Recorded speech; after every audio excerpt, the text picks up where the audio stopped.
You're listening to No Podcast for Old Men.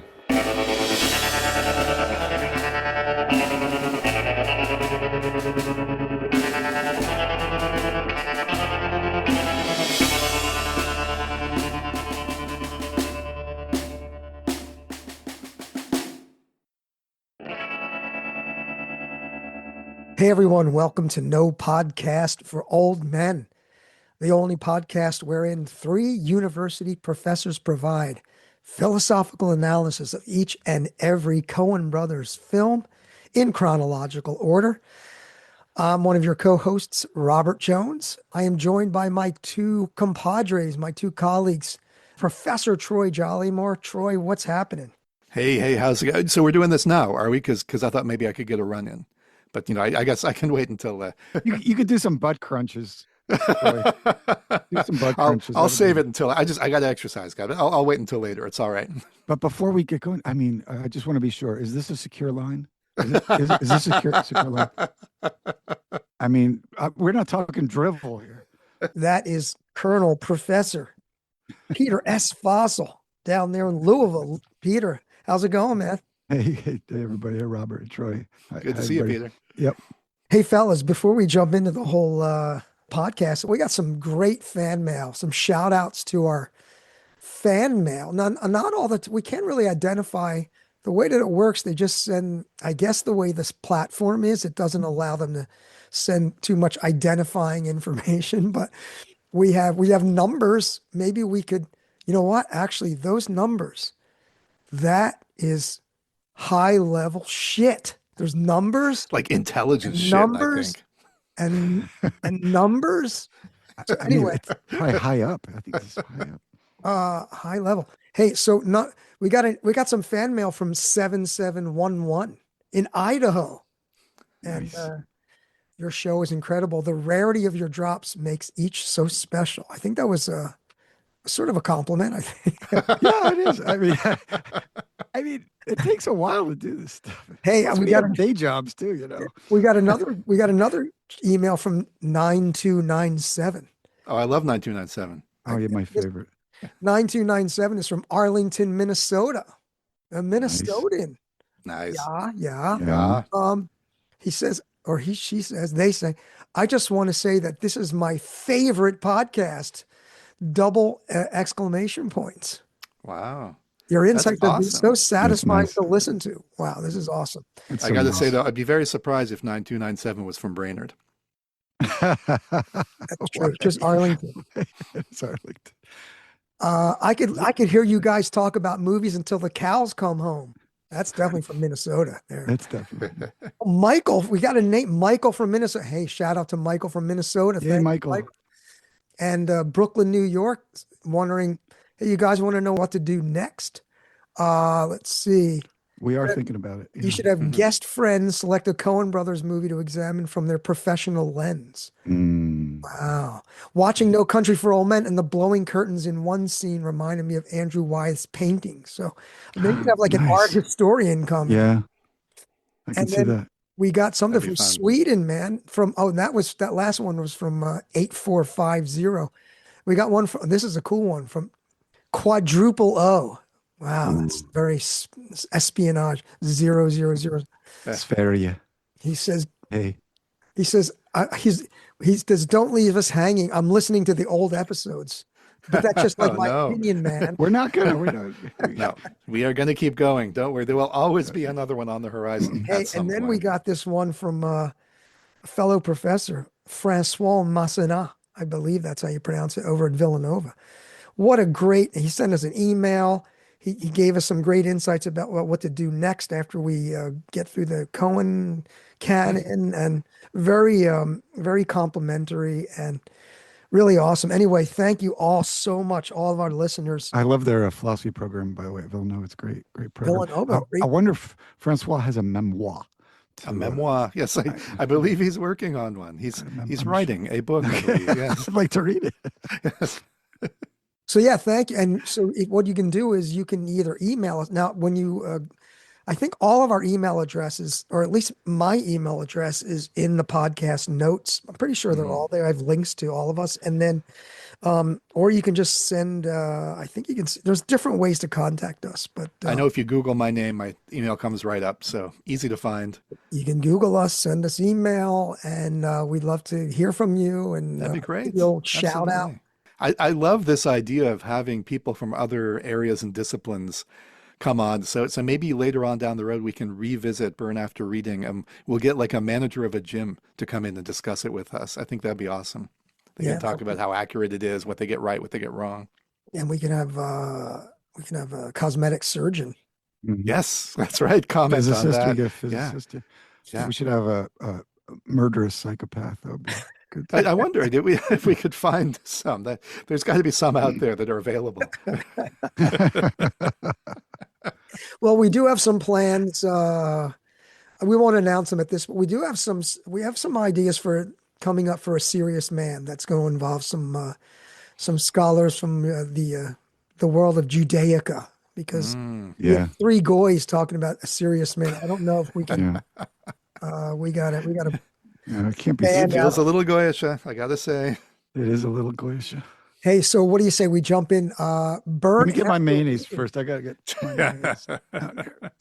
Okay. Burn After Reading came out in 2008. Their 13th film, and we got George Clooney. We got a lot of the usual suspects. George Clooney, Frances McDormand. We got good old Richard Jenkins shows up. Love Richard and, Jenkins. Man, he's so got the great. newbies. We got some. I think this is the first time Malkovich has ever done a comic. Yes. film. First and only time so far, yeah. And Tilda Swinton. Oh, Brad Pitt makes it Mhm. his first. I think his only appearance as First well. and only as well. Yeah, Malkovich and Pitt are both in this. They haven't been back, I think, with the Coen since, but they kill it in this, They man. They're kill it. so Yeah, good. definitely. And lots of other great. J.K. Simmons is incredible. Yeah, it's good to see him again. That guy's awesome. Oh, he's so good. Oh He my gets the God. last line. He gets to close the film, man. That's pretty nice. Pretty He's sweet. so little screen time, but like you just when he's back on the screen, you're so He's excited magnetic. 'cause He's just so great. good. Him and Richard Jenkins both are just, two of those They actors are. that they're every time you see him, even in these tiny roles, Totally. they're so good. They're so good. So good, both. Well, of them. his performance in The Lady Killers was Yes, yes. it's just funniest kind of Don't stuff. forget Mountain Girl though. Yeah. That's right. Well, what do you say we jump in and I got my little I have my little outline here. I put it on this CD drive.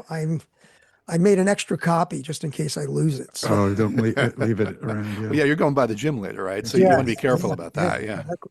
But what do you say we start out? I forget. What's our usual? We go to Petey or we go to Troy first. I don't know what the convention is. Yeah, you're the MC. Why don't we go to Peter S. Fossil in Louisville? Peter, let's get to our little. This is called our lightning round, right? Yeah, sort of, kind of. Yeah. Brief opening statement on what The enlightening round, because we are going to enlighten people about the film. enlighten. I like Yes. that. Enlighten. So the question on the table for this little segment is, what is Burn After Reading? What is it really about? Peter. Okay. It's a film about people's desires for something imaginary and how they become senseless, foolish, vain, and malevolent when their desires for the imaginary are frustrated. It's a film about skepticism with regard to others, about how appearances can be deceiving, about how people's desires for something imaginary obstruct their capacity to know or understand one another, even when the truth about others is manifest before their very eyes. Harry exclaims, for instance, to Linda, "Who are you?" It's a film about skepticism, about knowing oneself, about how people's desires for something imaginary obstruct their capacity to know and understand even who they themselves are, especially Princetonians, by the way. Troy. Do you know that song, by the way, Old Nassau? Can you sing it? I know it's the theme. Or I whatever. do, I don't think they teach it to the grad students, so I never learned never it, got it, sadly. okay. Yes. There Sure. you go. Maybe I someday. don't believe you, but okay.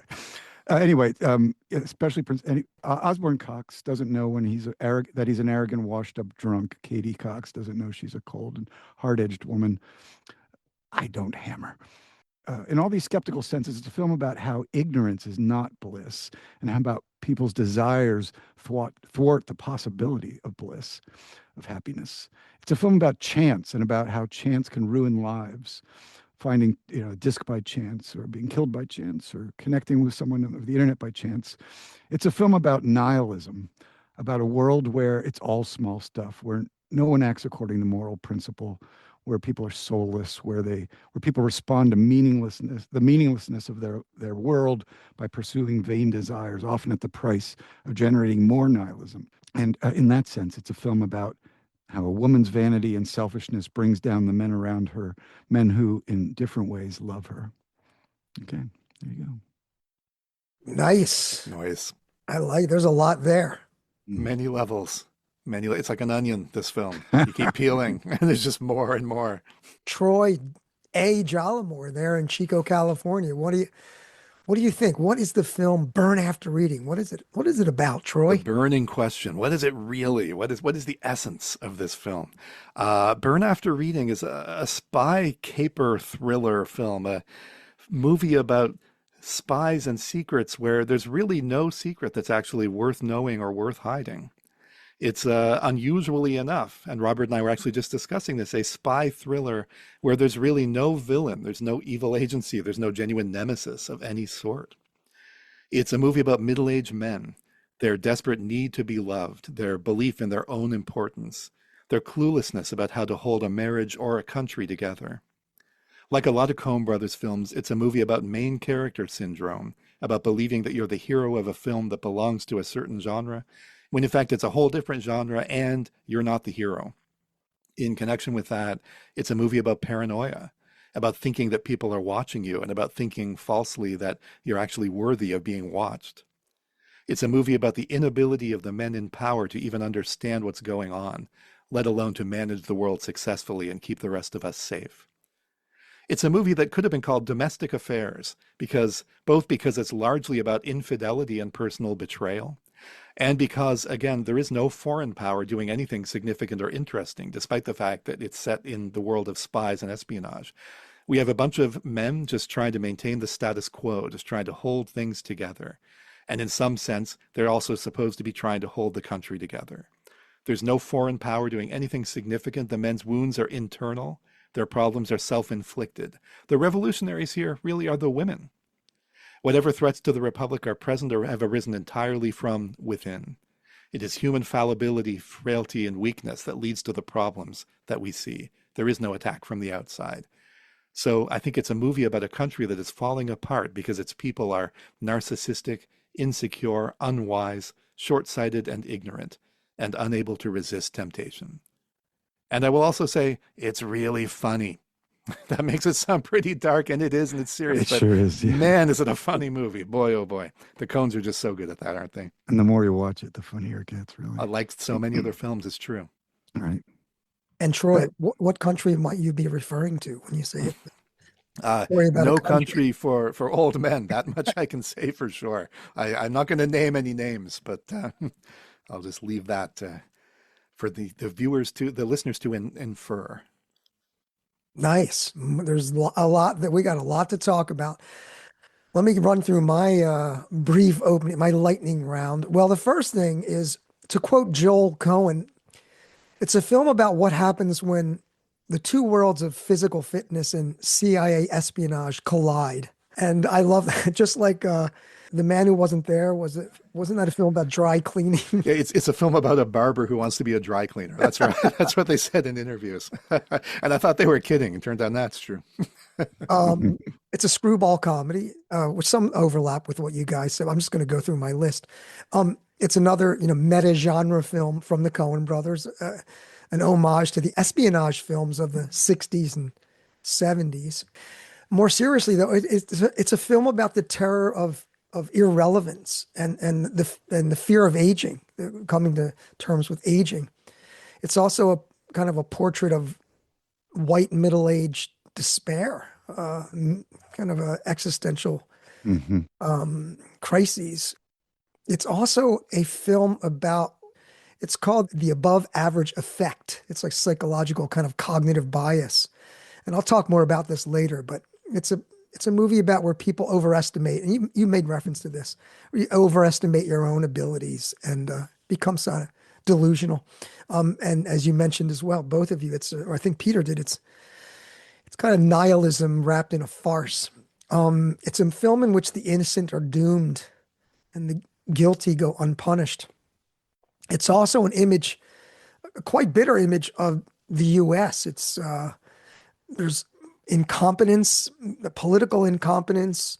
There's the kind of cult of the superficial, and there's vulgarity and stupidity. It's also a scathing critique of America as a kind of superficial, post-political society where cheating and dishonesty comes easily to all. It's a very prescient film. It's from 2008, but the just that crass, unapologetic incompetence, kind of blundering idiocy is on display. And also, lastly, it's a film that elicits a certain kind of pathos for people like Linda and Ted and even Chad, even though they have a lot of foibles, and maybe that's part of what the film is about. It is about the seven deadly sins. It is funny as hell, but it also there are poignant moments, even though it's funny how the characters can be both contemptible and yet elicit empathy and compassion. Anyway, so that is my little lightning round. Nice. What the film is about. Lots I of like how our Fantastic. views were. I think this was the most divergent lightning round. A lot of times we're kind of almost repeating ourselves. We're on the same page. And here, it's not that these are so contrary, although there's a couple interesting contrarieties, I think. But yeah, I think this is going to be great because there's some differences here. It's good. We're yeah. growing apart, guys. Okay, well, let's see. This is on my little tote board. It is time for Ding, ding, ding. our summary expert, Professor Troy Jollimore. It's You time. know, you call me the summary expert, right? That's pretty highfalutin. Robert, I am but a good Sumerian. That's really all. Appearances can be deceptive. Take it away with our Good Samaritan expert. Here I go. So obviously, I'm about to summarize the film. Our standard spoiler alert will just be inserted here. If you haven't seen this film, or if it's been a while, go watch it again so that you can be surprised by some of it before we ruin all the surprises by discussing them. All right. So Osborne Cox, played by John Malkovich, is an analyst working for the CIA. He's called into his superior's office to be told that he's being demoted because of his alleged drinking problem. He flies into a rage, which is like a phrase that you're going to end up using almost every time you talk about something that he does, because he's constantly flying into a rage. I love it.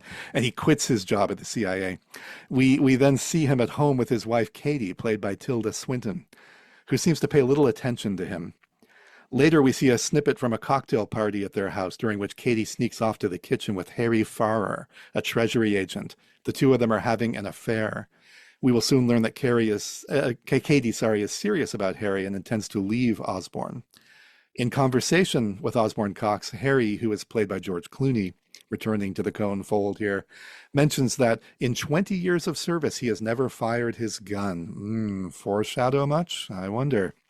Later, we meet Linda Litsky, played by Frances McDormand, another Coen Brothers stalwart, of course, in the doctor's consulting office where she's making plans to have some cosmetic surgery. Linda is an employee at a DC area gym, Hard Bodies, where she works with her good friend Chad Feldheimer, played by Brad Pitt. At the gym, we see them scrolling through an online dating site. Her insurance company calls to inform her that they are not going to cover her planned cosmetic surgery, which she finds outrageous. She had no idea, that they wouldn't be covered. She's reinventing herself. But I know it's obvious. She has a front-facing, public-facing occupation. Come on, what kind of a Mickey Mouse health plan is this? Hey, Troy, wait, just to interrupt. Did you Yeah. mention whether or not the film is released in 2008? Does the film take place in 2008? I was actually going to bring that up during the sort of next on the socio-political context. It's one of the few Coen Brothers films that is essentially set in the present. I don't know that they specify 2008 specifically, but it's clearly meant to be set at the time that it's released in, and they don't often do that. So yeah, I think we should talk about that a little bit. So that's right, worth mentioning though. Yeah, set in the second half of the 2000 decade, basically in Washington D.C., the D.C. area. So the hard bodies, she finds out that her insurance company's not going to pay for these cosmetic surgeries and is outraged. Then we have this sequence showing her on a date with Alan, a man that she has met through this online dating service. Alan, fascinating character. I want to see a whole movie about this guy. He remains completely impassive through dinner, through a movie, even during the sex that follows. I've got to say that, this is one of the very few sex scenes in the Coen brothers' oeuvre, and it might very well be the worst sex in the history of the cinematic medium. I think it's definitely a contender. If they gave an Oscar for that, it would have won that year just for that. Harry Farrer, meanwhile, is in his basement working on something mysterious as ominous music plays. There are also various small scenes here and there that suggest that Harry's being followed or observed by some party or parties. Who knows who they might be. Back to the gym, hard bodies. Linda is complaining bitterly about the Mickey Mouse healthcare plan to her supervisor, Ted, played by the wonderful Richard Jenkins, who is obviously in love with her. And then there is an exciting disruption. Manolo, one of the cleaners, has found a computer disk in the locker room that appears to contain, as Chad puts it, intelligence shit, like secret sensitive CIA information type shit. Numbers, that kind of thing. The disk, we will learn, was mislaid by a secretary working for Katie Cox's divorce lawyer. It contains, among other things, notes and drafts of material for Osborne Cox's memoir. Ted wants nothing to do with it. Linda and Chad decide there might be some advantage here, and they hang on to it. They hatch a plan. Mostly this is Linda. Chad just sort of goes along. A plan to find the owner of the disc, contact them, and offer to return it, hoping that they'll offer them a reward, which Linda can then use to pay for her surgeries. But when they track down Osborne Cox and call him, things don't go as planned. Cox immediately flies into a rage. As I mentioned earlier, he does this all the time. He's belligerent. He does not offer a reward. And when Chad and Linda try to gently push him in that direction with rhetoric that sort of slips gracelessly from the language of Good Samaritanism to the rhetoric of veiled threat and blackmail, Cox becomes even more furious. Ultimately, they hang up on him. Harry Farrer's wife, Sandy, played by Elizabeth Marvel, is a children's book author. She leaves on a book tour, giving him the opportunity to engage in some illicit activities. It turns out that in addition to sleeping with Osborne Cox's wife, Katie, Harry also uses internet dating apps to engage in more short-term affairs, unknown to both his wife and his mistress. He might never have discharged his gun, but something else has been going off fairly regularly. As luck would have it, the dating app leads Linda to him. Their first date is a lot more fun than her date with Alan. The next day, Chad meets Osborne Cox and tries to blackmail him, though it's not entirely clear whether the kind of slow Chad realizes that that's what he's doing. Cox flies into a rage and ends up punching Chad in the nose and ejecting him from the car. Linda follows behind, picks him up in her car. Following a short, high-speed car chase, Linda then takes Chad to the Russian embassy, where they meet with a series of Russian officials to whom they hope to sell the disc. Linda intimates to them that the information on the disc is only a taste of what they have to offer. Linda's attempts to commit treason against the U.S. government are followed by a second date with Harry. This time she ends up back at his place and he shows her the secret device he's been working on in his basement. It is essentially a sex chair with a strategically placed dildo. This is one of the big reveals of the film. Elsewhere, Osborne Cox is served with divorce papers from Katie. He returns home to find his belongings out in the yard and the locks changed. The next day, Linda convinces Chad that to make the selling the info to the Russian scheme work, they need more info to sell. So he needs to break into Osborne Cox's house. In a long, tense sequence, Chad does so, only to be surprised by Harry, who is returning from a run. When Harry opens a closet door to reveal the lurking Chad, who reacts without thinking and shoots him in the face. Finding no ID on Chad's corpse, Harry concludes that he was some sort of agent or assassin. He starts to freak out. In his agitation, he gets into a mean-spirited fight with Katie and walks out in a fit of rage. He calls his wife, who seems tender and reassuring, but right afterwards, when he confronts a man who seemed to be trailing him, he discovers the truth. The man is an employee of the legal firm Tuckman Marsh, whom Sandy has hired. She is divorcing Harry. We are now taken to CIA headquarters, and we see a discussion between two agents played by David Raish and J.K. Simmons, who have become aware of these events, and in particular of Harry's murder of Chad, though they don't know who Chad is, and they're trying to decipher them. The senior agent tells the other to have Chad's body disposed of, and to keep an eye on the people involved and see what they do, and report back, quote, when it makes sense. And we will report back to these agents very shortly. But meanwhile, worried because Chad has gone missing, Linda seeks help from both Harry and Ted. When she tells Harry that the last time she saw Chad, he was planning to go to the house of Osborne Cox, Harry's paranoia is triggered. He freaks out and he flees, screaming at her again, as I think Peter mentioned, "Who are you?" Soon thereafter, Linda in her car is surrounded by federal agents, including a helicopter overhead. Meanwhile, she has convinced Ted to break into Cox's house, because that went well so the last time when Chad did it. Unfortunately, while he's there, Cox shows up. Believing Ted is his wife's lover, he shoots him in the shoulder, then chases him out onto the street and attacks him with a hatchet. The film's final scene goes back to those two CIA agents for a wrap-up. We learn that Ted is dead, that Cox himself is in a coma from which he probably won't recover, and that both Harry and Linda are in custody.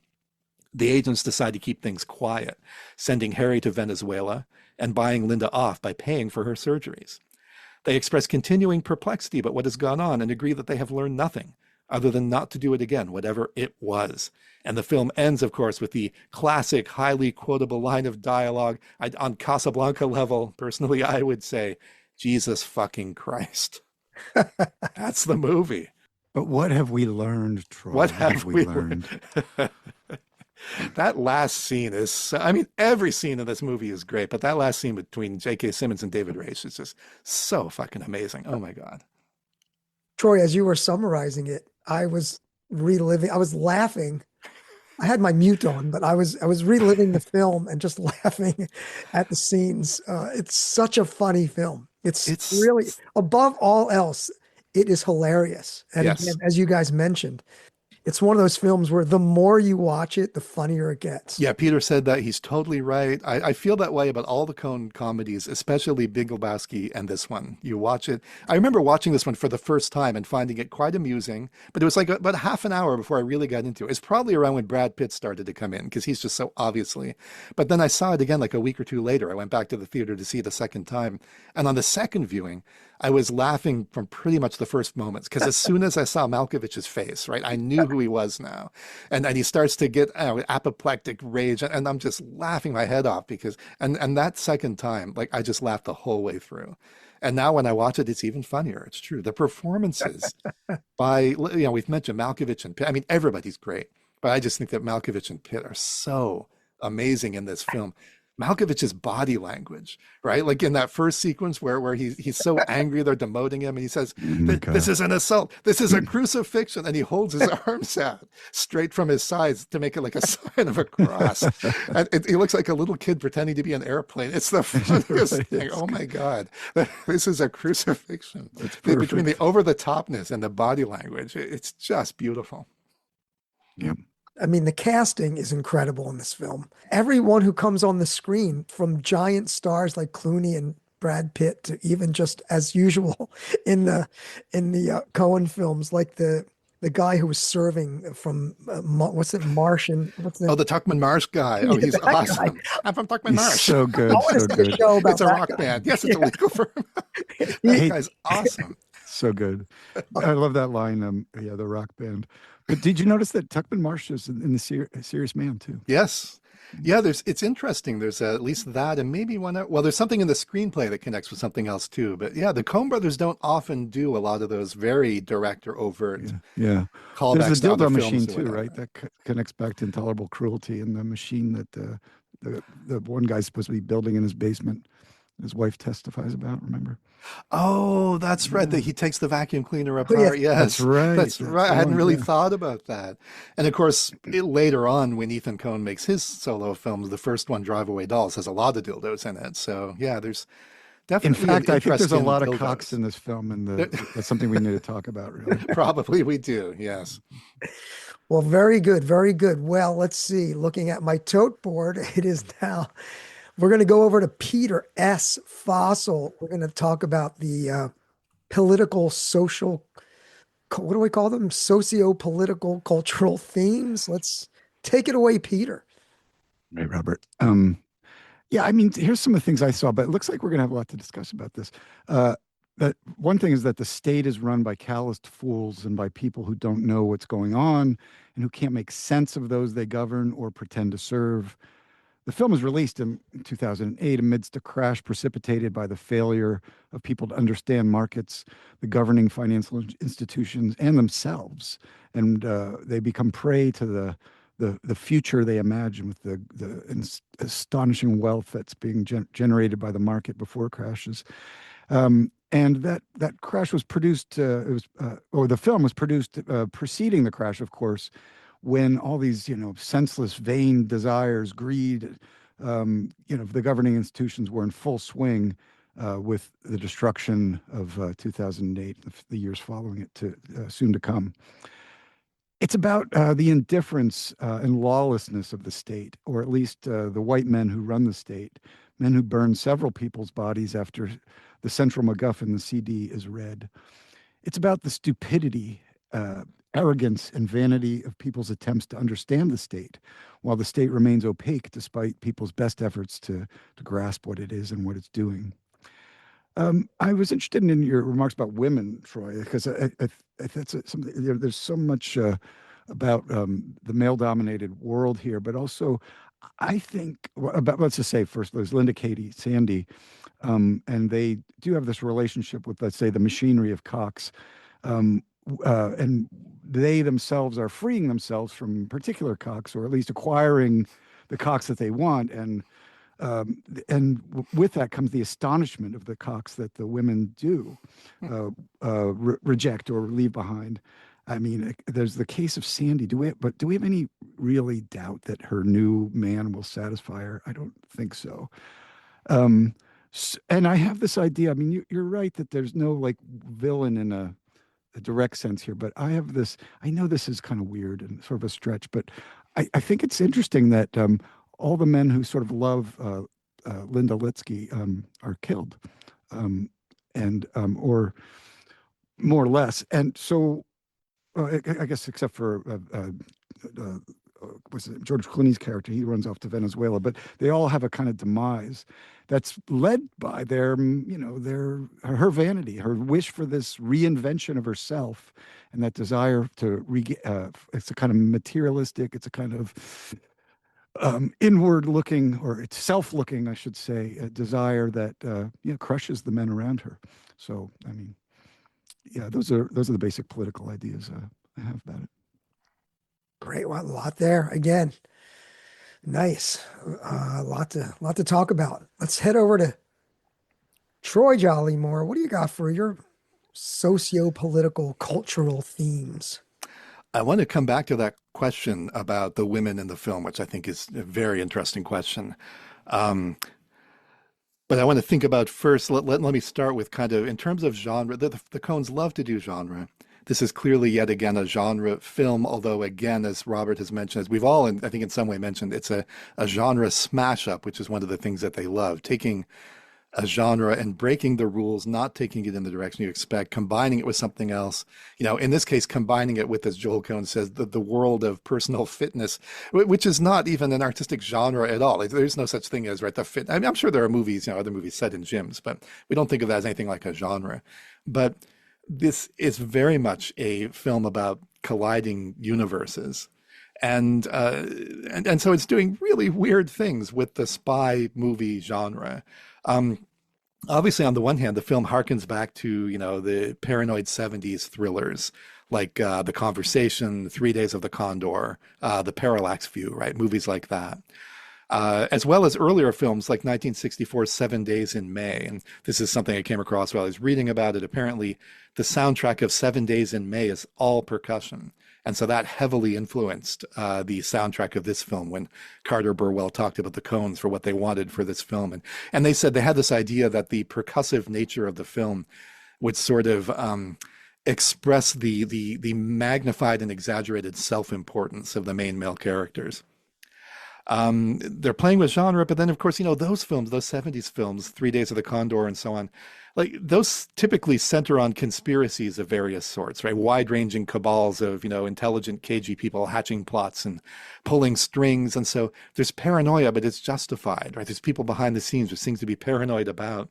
And of course, in this film, the great reveal, just like, the great reveal of the sex machine in Clooney's basement, right? The great reveal, in a sense, overall is there's no conspiracy. There's nothing. It's all empty. It's just a bunch of small, stupid people acting out of ignorance, lust, confusion, etc. Right? That's all there is.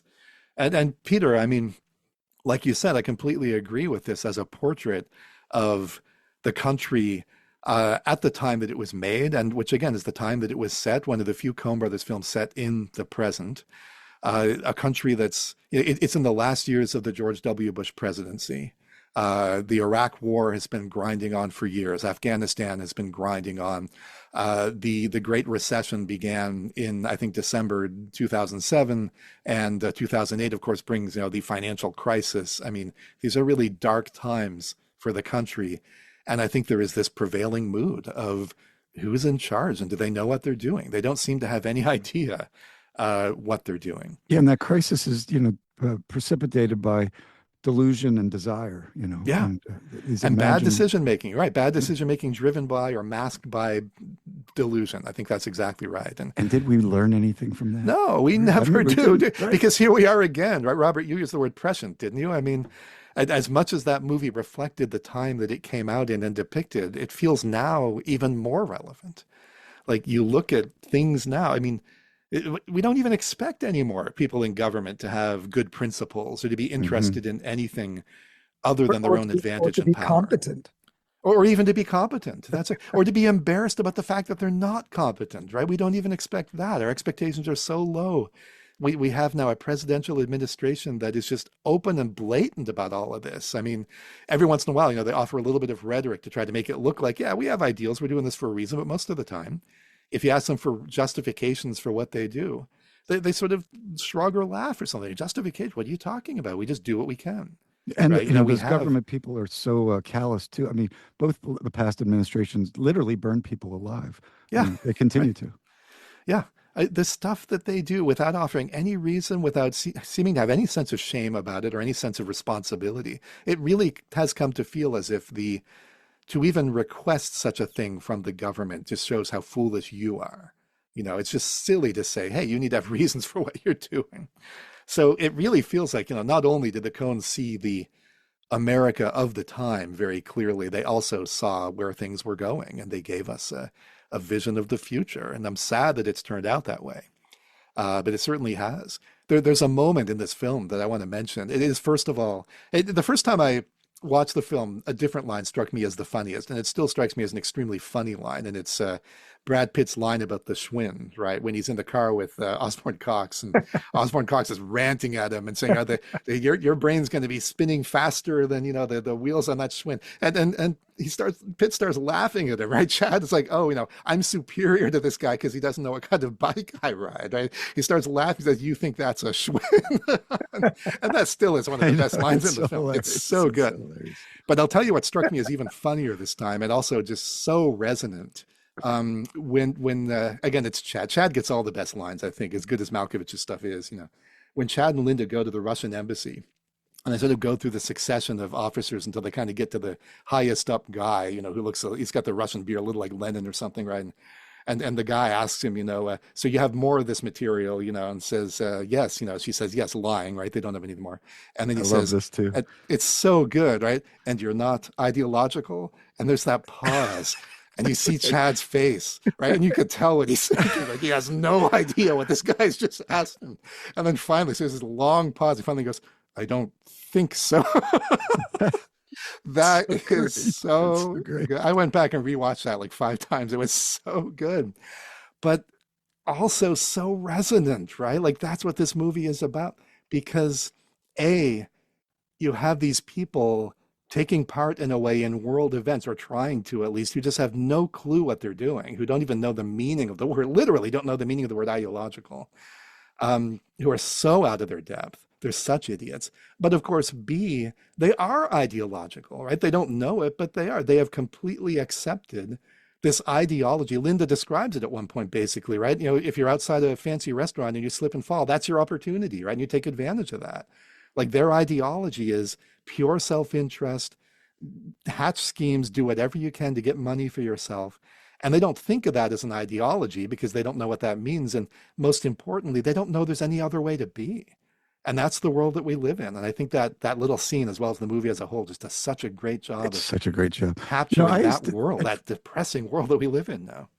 at first thought that Chad was kind of an innocent and goofball that had been, sort of pushed along by Linda and circumstances. But there are some clues that, along the lines of what you're saying, Troy, that he is something, less virtuous or less, I don't know, more blameworthy going on. I mean, first of all, he's part of this, self-indulgent body culture of, developing, the perfect body or the right body that matches whatever, some kind of imagined, ideal. But also, there's a kind of, you can see how materialistic really is. Not only about his bike, but remember, he immediately identifies the fancy suit that the first guy's wearing, that Linda goes with. What's his name, Richard or something. Yeah, I mean, anybody can identify a fancy suit like that is clearly into fancy clothes and fancy bikes and fancy bodies. And so he's part of that whole self-indulgent, materialistic, moneyed world too, really. Even though, interestingly, he sort of objects to the idea of putting on a suit when he's going to go and break into. He does. You're so right. So I'm not sure. His attitude about suits is complicated. I'm not sure what to think of. And I think the question of, is he evil? Is he bad? Like, what's right? He's clearly flawed. They both are. But are they evil? And I want to come back to that question as well. So, and maybe Robert has some stuff to say about that too. But anyway, Robert, I'd love to hear some of your thoughts about, socio-political, cultural context, etc. Well, going just for a moment to I think you both kind of pointed this out, right? Which is the shallow materialist, the ideology of individualism. It's this kind of social Darwinism where, look, the world is this, and recently Stephen Miller, in talking about the Iran war, made a statement. I can't remember the interview, but he said something like, look, because they were talking about, like, what about international laws and what about, going through Congress? And he said something like, look, the way the world works is it's basically this kind of Machiavellian ends justify. Hobbesian, yeah. Yes, might makes right. I don't know if it's particularly American, but it is an American ideology. And I think when these individual or particular critiques of Linda and Chad, these are, as you mentioned, they are caught in the ideology. Of course, they don't see many of us don't see the ideologies, right? Going to Marx that we're caught in. And I think the Coens are really pressing to point this out. I think the Coens, it seems to represent, I might be over psychologizing them, but I think they have a certain contempt for Americans, even though they're Americans from Minnesota. But this film is one of their most contemptuous of American values and American society. I think it's a film where they point out sort of America, I don't know, I want to say losing its way. I don't know if America ever even had its way, but struggling to find purpose, to remain relevant, to see America as not just being a power-hungry, shallow, as you mentioned, Peter, like this whole emphasis on Brad Pitt's body and working out, which is, what's interesting, side note related. The place is called Hard Bodies, but, Linda's certainly not a hard body, right? And Ted is certainly, that's interesting that the owner or at least the manager and his main employee they're rather soft. They're soft bodies. Yeah, that perspective woman that comes in. The perspective woman. Too. And then the guy with his, a tightened ass that Chad is working with. Yeah, that's right. You got to be careful. Something will crack in your ass. So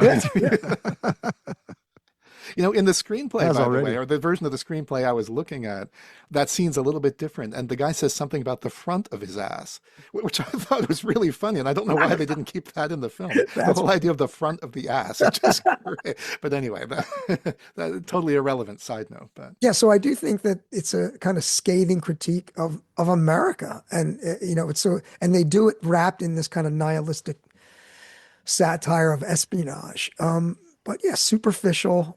It's kind of post-political in the sense that when we think about these espionage films and we think about the 60s, these 50s and the 60s and the Cold War, and you have Kennedy and these plots, and who knows, there's like the double agent and the spies and the Bay of Pigs, and the way it's presented usually is these are really smart. Right? This is, I mean, it's not a coincidence that they have the Central Intelligence Agency populated with boobs and know nothings, and so I do sense that, look, I share in the Coen brothers contempt. I'm not criticizing. I'm just saying it is a wicked critique of American idiocy. To quote Green Day, to quote Joe, what's his name, Billy Joe Armstrong.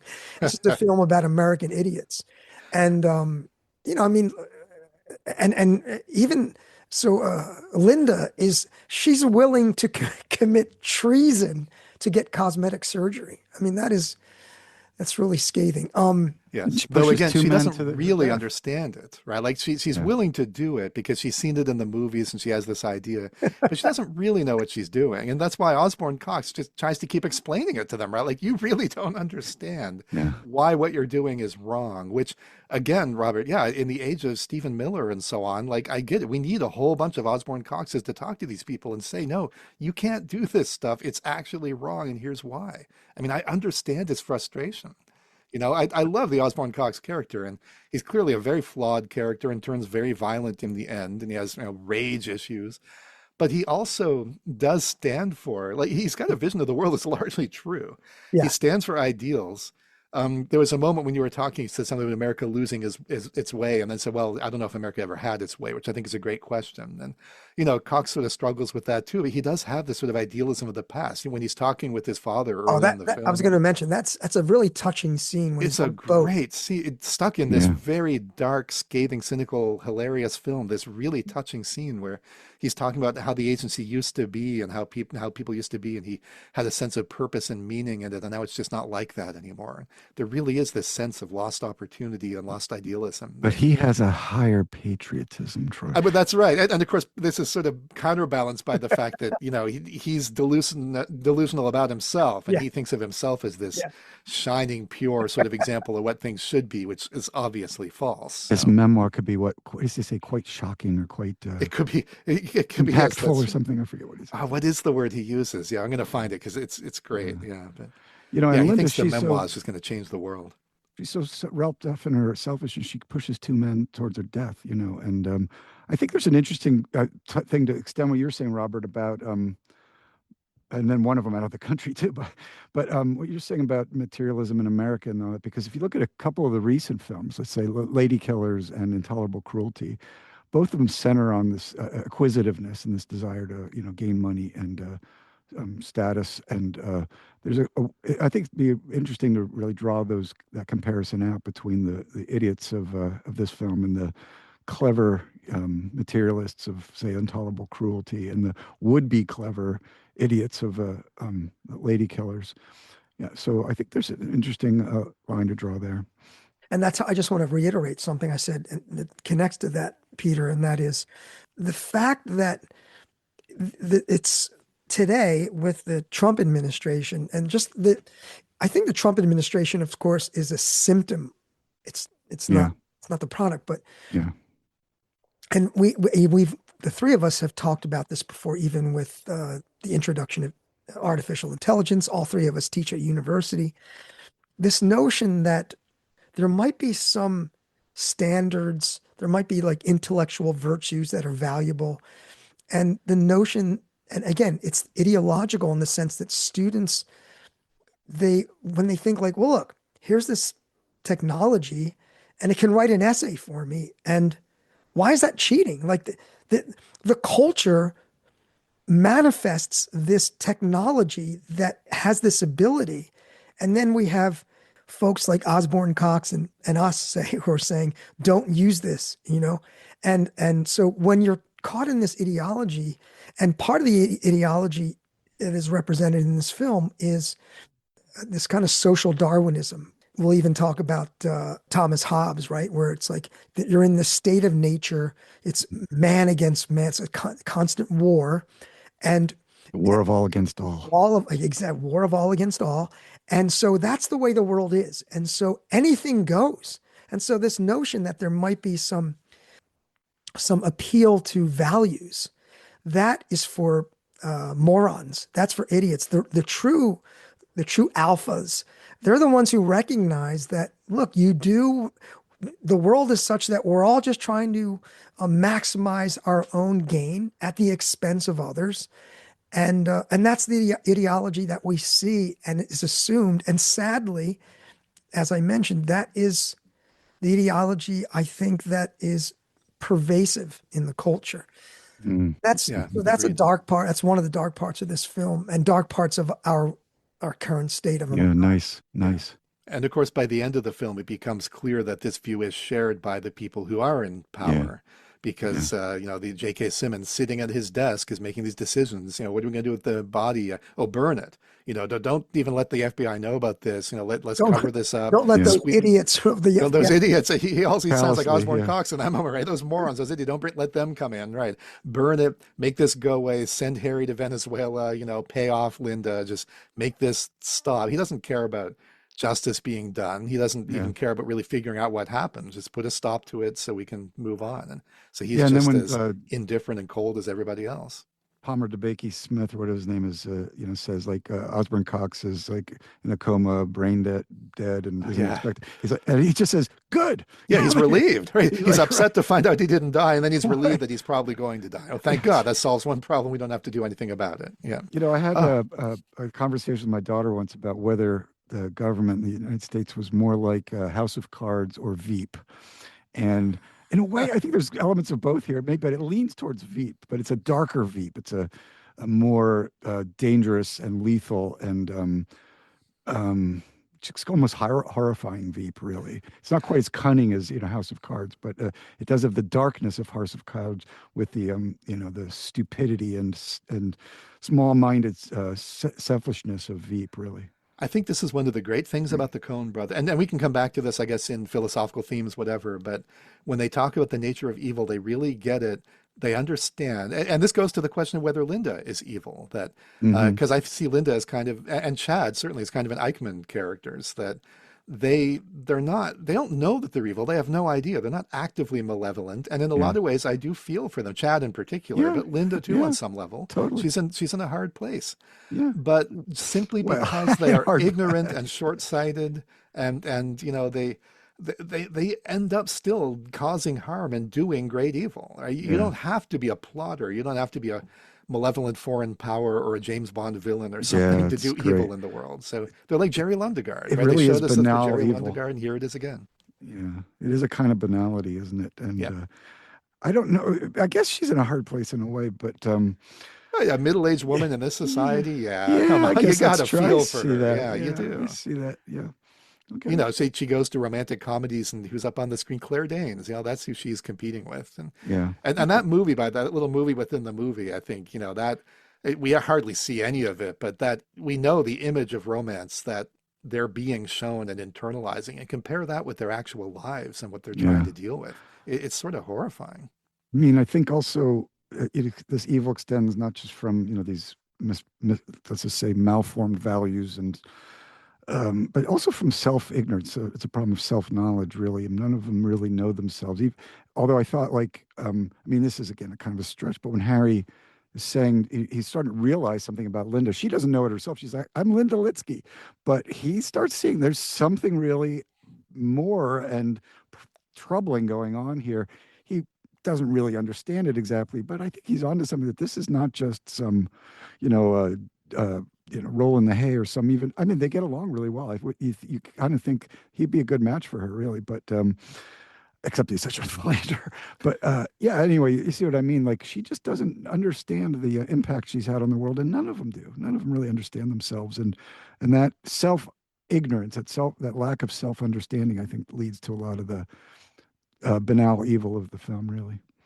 The word, by the way, Peter, I looked it up, is explosive. That's what, yes, I think it gonna could be explosive, which is hilarious because, of course, it's anything but. I love that. On the theme of the darkness of the film, It's bizarre. And this is such a cynical, Robert, I agree with you. There's contempt for the country in this film. This was the Coen brothers' biggest hit to date.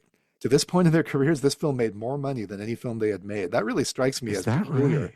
Yeah, given how incredibly dark and Wow. corrosive and pessimistic it is.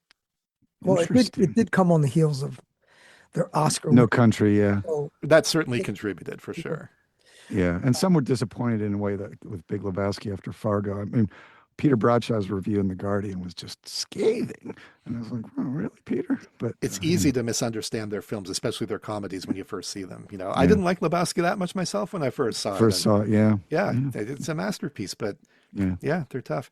Mhm. Sure, after No Country, it's so different. It's the standard Coen Brothers thing too, of doing something very dark and then doing something completely different. Although if I'm right, I think in this case, they wrote them at the same time, right? No Country for Old Men, Burn After Reading, and maybe even A Serious Man. They were all written basically the same time. Mm. And this one, I think, was shot after simply because they had to arrange scheduling with all the actors. And so Mm. somebody, Brad Pitt or somebody, wasn't available. So they did No Country see. first, but it could have been, I believe they had done it in the other order. So, You which know, would it's have been really interesting weird. Who knows? Yeah. along the lines you guys are saying that what I think it's Ethan, how they stitched the films together. I mean, Ethan called it part of the Idiot trilogy, which is for him includes Burn After Reading, Intolerable Cruelty, and Oh Brother, Where Art Thou? All three are kind of have Clooney in them too, which is, yeah, I mean, it's interesting. Now, is this part of the Idiot trilogy? I thought that I this thought it was. wasn't. I thought the Oh. third Clooney film in the Idiot trilogy was Hail Caesar, but I could be wrong about that. We'll have to look this up and see. Could And be I my wondered why memory, it yeah. wasn't. I thought, well, wait, why isn't this? So I don't know. Another But Clooney movie too, yeah. But yeah, yeah. I mean, I But might anyway, be misremembering, but that's my recollection. Yeah. yeah. But he does always play some sort of an idiot in their films, which is Mhm. very amusing, I think, for whatever reason. Yes. Oh, completely unrelated, but since we're talking about scheduling and the circumstances and people, waiting for people to be available, the one person, I think this has to be mentioned at some point, the one person they couldn't get for this film, of course, not an actor, but cinematographer Roger Deakins, right? This is the first film since Barton Fink, the first Coen film that Roger Deakins I didn't know work that. on. Yeah, the cinematographer is Emmanuel Lubezki. Am I saying that right? Amazing guy. He worked, he did Children of Men. Deakins was off working with Sam Mendes. That's what was going on. He was shooting Revolutionary Road. So they got Lubezki. And it does look a little different for them, I have to say. It's a little darker, a little more urban in a way, and grittier. It's not, I think, as visually attractive as a lot of their films are, which is not a diss on the cinematographer. I think did a great job. It suits the theme of the film. Mm-hmm. Nice. well, let me go back to the finish my. I'm sorry. Were you still? I'm I'm sorry, Robert. We hijacked your thing. That was so quite sorry. a digression. You're so patient. You're so patient. He's so nice. Oh my God, that guy's too nice. Don't worry, I'll just edit it all out. It's fine. Good. So going back to so I talked about the sort of American idiocy. Two more things I just wanted to mention. One is, it's not a very feminist film. There's two main female characters. One of them is pretty contemptible. The other one is her lack of self-awareness is deadly. And so I wouldn't say that I would say in general, the Coen brothers are not exactly feminists. At least their films aren't, although, we get these exceptions with Marge. But I think this is another film where it's not exactly feminist, an icon of a feminist portrayal. The last thing I wanted to talk about is which I mentioned in my lightning round, is this thing called, I looked it up, the above average effect. And so there's all these interesting cognitive biases, these effects that psychologists have enumerated, in which people overestimate their own abilities and their own qualities compared to others. I think the most famous one is what's called the Dunning-Kruger effect, which is when it comes to things like abilities, these two psychologists, Dunning and Kruger, they did these various experiments where people's their own perceived abilities are much lower than what their actual abilities are. And so one of the studies I seen this study, read about it before, but I looked it up again, and I think this is so funny. So they did a survey of people in the United States, and they asked them, to assess their own driving skills. And 93% of the sample said that they were in the top 50%, above, in the top 50%. So that's that sort of encapsulates everyone in this film. So I was thinking, sticking on the cultural theme is, and again, tying it back to Americans, the sort of ugly American, the American who is ignorant on the world stage. And there are some people like Osborne Cox, and there's the Tilda Swinton character who are, those two are kind of like of high society and they're worldly. But there is this notion in the film that the image of the sort of the bloated, ignorant American who doesn't, and again, if this reminds you of anyone, they're ignorant of their own, what they don't know, and they're ignorant of their kind of buffoonery, and that their values are petty, and yet the Dunning-Kruger, or this kind of above average effect, is such that they think that they're the most important thing and they're the most worldly. And again, I think we see this in our politics today when we look at the way that Americans, particularly this administration, is viewed internationally. It's ironic that our current president said before he got into the office, other countries, they looked at America as weak and there was no respect. But now this is like opposite world. But now countries all around the world respect America. And I think this film captures that view. And again, the Coens are saying something about Americans. Our kind of boorishness and the general kind of sense across the world, America was a once great nation that has fallen. It's the end of the empire. And yet those in the empire don't realize it. They think everything is fine. So yeah, I think actually it's one of the most brilliant political commentaries. I'm trying to think of some other ones by the Coens that are at this level, but it's up there with the Coen canon of a politics, kind of scathing political analysis of America. I agree. That was really nice, Robert, by the way. Yeah. Can I go back to the women and my phallocratic analysis, if we can pursue that just a little bit. So you've got Harry. He thinks that he's got his little world of jouissance, and he's gonna he just lies to everybody, but he's pursuing his little sexual adventures, and he thinks that's his world, and that the women are just kind of there for him. But then he realizes that Sandy's got her own desires, and she's going to be off. It's so bewildering to him, that scene with the Tuckman Marsh guy. He's so broken and bewildered and astonished that she's got her own pursuits, and she's got her own desires, and she's got her own jouissance, and it doesn't include him. And then what does he do when he gets that news? He destroys. That's right, the machine, the cock machine. Yeah, the Yes. dildo machine. That's right. That's right. Because he built it for her. Yeah. Even though he showed it to Linda. Linda Litsky right first, he built it for his wife. Yes. Do you think she seemed like the person that would like that kind of thing? It's just like, That is an interesting question that the movie does not enable us to answer, right? We have to ask, right? Like, how would that have gone over? Yeah. Right. Just quick, since we're here, just for the moment, when he shows it to Linda, and you're like, what's her response going to be? And when she says, "That's fantastic," Right, I know, right? You're like, holy crap! Like, but notice when he does destroy the machine after he's crushed by the news that Sandy is actually going to divorce him. If you notice when he's swinging, breaking it, the last thing we see is the dildo flopping around. Totally. Launching.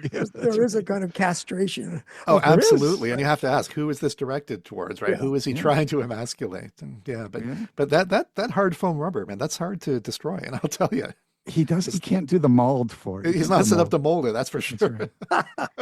I'm sorry, Peter. Please continue. Oh, that's all right. Then let's turn to Linda. I mean, the Jenkins character, which is Ted, he's obviously in love with her, but and that's what his desire is. That's his imaginary pleasure is going to come through her. There are guys out there who like you just as you are, but she's off on her own pursuit of pleasure. in both, I think in all these cases, and she's going to be on the internet, she's cruising the internet, but just as and well, I'll get back to this actually. But then when you get to Katie Cox, she she's Osborne has no idea, the whole thing. He has no idea he's about to divorce her. And when she does, like Harry, he goes into a rage. These men, they can't stand the idea that these women have their own desires and are going to pursue them. It's either astonishing, bewildering, and enraging to them. Not so much Ted, it's sure, but Ted clearly keeps wanting and hoping that it's going to be his imaginary that realizes the pleasures. But no, she's off on her own. The thing is, though, where this is not exactly an endorsement of like just a critique of the phallocratic world. And by the way, of course, the CIA is all dominated by Cox too, right? And Cox comes from that world. He comes from a world of bigger Cox. But anyway, it's not entirely just like a valorization of sort of third wave and valorization of women pursuing their pleasures, because you can also see that they're vain in a certain way and probably empty and based on lying to themselves and other people's lying to them. So, I mean, Katie Cox, the idea that she's going to like have a meaningful relationship with Harry Farr is just absurd. And I have my doubts that Sandy's going to work out. That guy looks like just like a pretty boy, and that's I don't know. I think with the rest of the film, it raises doubts about. I love how, by the way, there's the TV host, and he's just this smiling, goofy guy. It was perfect about early morning TV things, but that's the kind of men she's around now. But they're not going to work for her. And then, of course, Linda. That world of internet dating she thinks it's going to, if she gets reinvents herself, but she's going to be the same really. And it's not going to bring the jouissance, and the imaginary is not going to be the fulfilling world that she thinks it is. So anyway, I think on the one hand, it's a anti-phallocratic story about women pursuing their own desires and angering and enraging or disappointing men as they do. On the other hand, their desires are unlikely really to be realized, and that's part of the darkness of the film. I think that's a great point, Peter. And I think to emphasize there's a sense in which, as you said, like in third wave, it's like women's empowerment, kind of sexual liberation, and right. the assertion of their desires and as legitimate. And in this film, it's empty because the motivation for these wanting to satisfy these desires are really not they're not virtuous at all, right? So it's not like we say, well, this is a feminist film because the women are going after what they want and fuck men. Right. It's like, boy, they are not admirable characters. So even in that sense, I mean, this is a really good point you raise, is that it's hard to see this film as a female empowerment film with those three women as our sort of exemplar. Except, Linda does get what she wants from the phallocratic order, and she's by saying she's going to play ball with them. Remember, but again, you're right though. I mean, she's going to be disappointed. She's not going to get what she's after. Even if she ends up happy too, we can't feel good about it. Yeah, right? Exactly. It's terrible that she gets what she wants in that way, and that what she wants is so shallow. And that. I mean, she thinks it'll change her world, but it's not gonna. It's not going to be a film in which the Coens empower any sort of female character, because in this film at least, they're not interested in empowering anybody. Yeah. They just are giving voice to a very pessimistic view of humanity in general. So we're not going to get a positive female depiction or anything like that. But I do agree, and it did strike me really watching it this time, that it was interesting that the women in many ways are more powerful than the men and stronger, more confident, and that the men are all basically trying to simply defend the status quo and keep things as they are, whereas the women are the ones pushing for change. Yeah. There's that interesting dimension, and yet I completely agree. None of the women are admirable. You don't like them. You don't think any of them are good people. Yeah, maybe Sandy. Sandy's the only one we don't know well enough to know. It's honestly. True. She's a little bit on the You can't tell. Yeah. But if you're going back to Linda, though, even if you take more of a sort of feminist structural analysis of her goals themselves are the product of patriarchy and infantilization of women. It's Right, what right. is it that her goal? What is her end? Her end is to look young and attractive. And where is that? The aesthetic, of course, is the male gaze. We see her literally in the office. The first time we meet her, she's under male gaze, where she's being judged by her ass and then her eyes and the crow's feet. And then even when she says one of the things that she likes about the George Clooney character, about Harry. She says, like, he even agrees that my ass needs to be smaller, right? So Yeah, right, right. she is, of course, in this false consciousness, to borrow the terminology of the Marxist feminist. She's under the ideology that women are to be objectified and fragmented. She's fragmented in the value of her is the value of her parts. She talks about her arms and and when she's speaking with the doctor, he himself, right? He's even encouraging. It's like, well, you think you might want to after you have this done, you might, what does he say? There's some other procedure. And she's the one who says, I'm not sure if I want to go for that yet. I can't remember what the cosmetic Yeah. surgeon, he suggests some other thing. You might want to think about that. So the metaphorical fragmentation of Linda is just a reinforcement of this. And you look at her and you're like, wow, poor Linda, her values. And again, interestingly, we see the Ted character in a lot of Yeah, ways. He's the feminist. He's saying to her, definitely. Yeah. "You are beautiful how you are," and all these values, this ideology you're trapped in. And I think it's interesting too. It's not a coincidence. Nothing's a coincidence. He's a former man of the cloth. I'm not sure if he didn't look like Greek Orthodox. Greek, yeah, Like, yeah, what the Greek hell? Orthodox. So he's a former man of the cloth, and he has this, we could say that he kind of represents the anti-superficial, the Oh yeah. Yeah. anti-materialistic. Nice. His view is the view of the people who look, and even the fact that he works at hard bodies, but he's not a hard body himself. No. And we get the sense Robert, he's not even here representing hard bodies. Is that right? Another of the great lines of this film. I love that. I'm not representing hard bodies.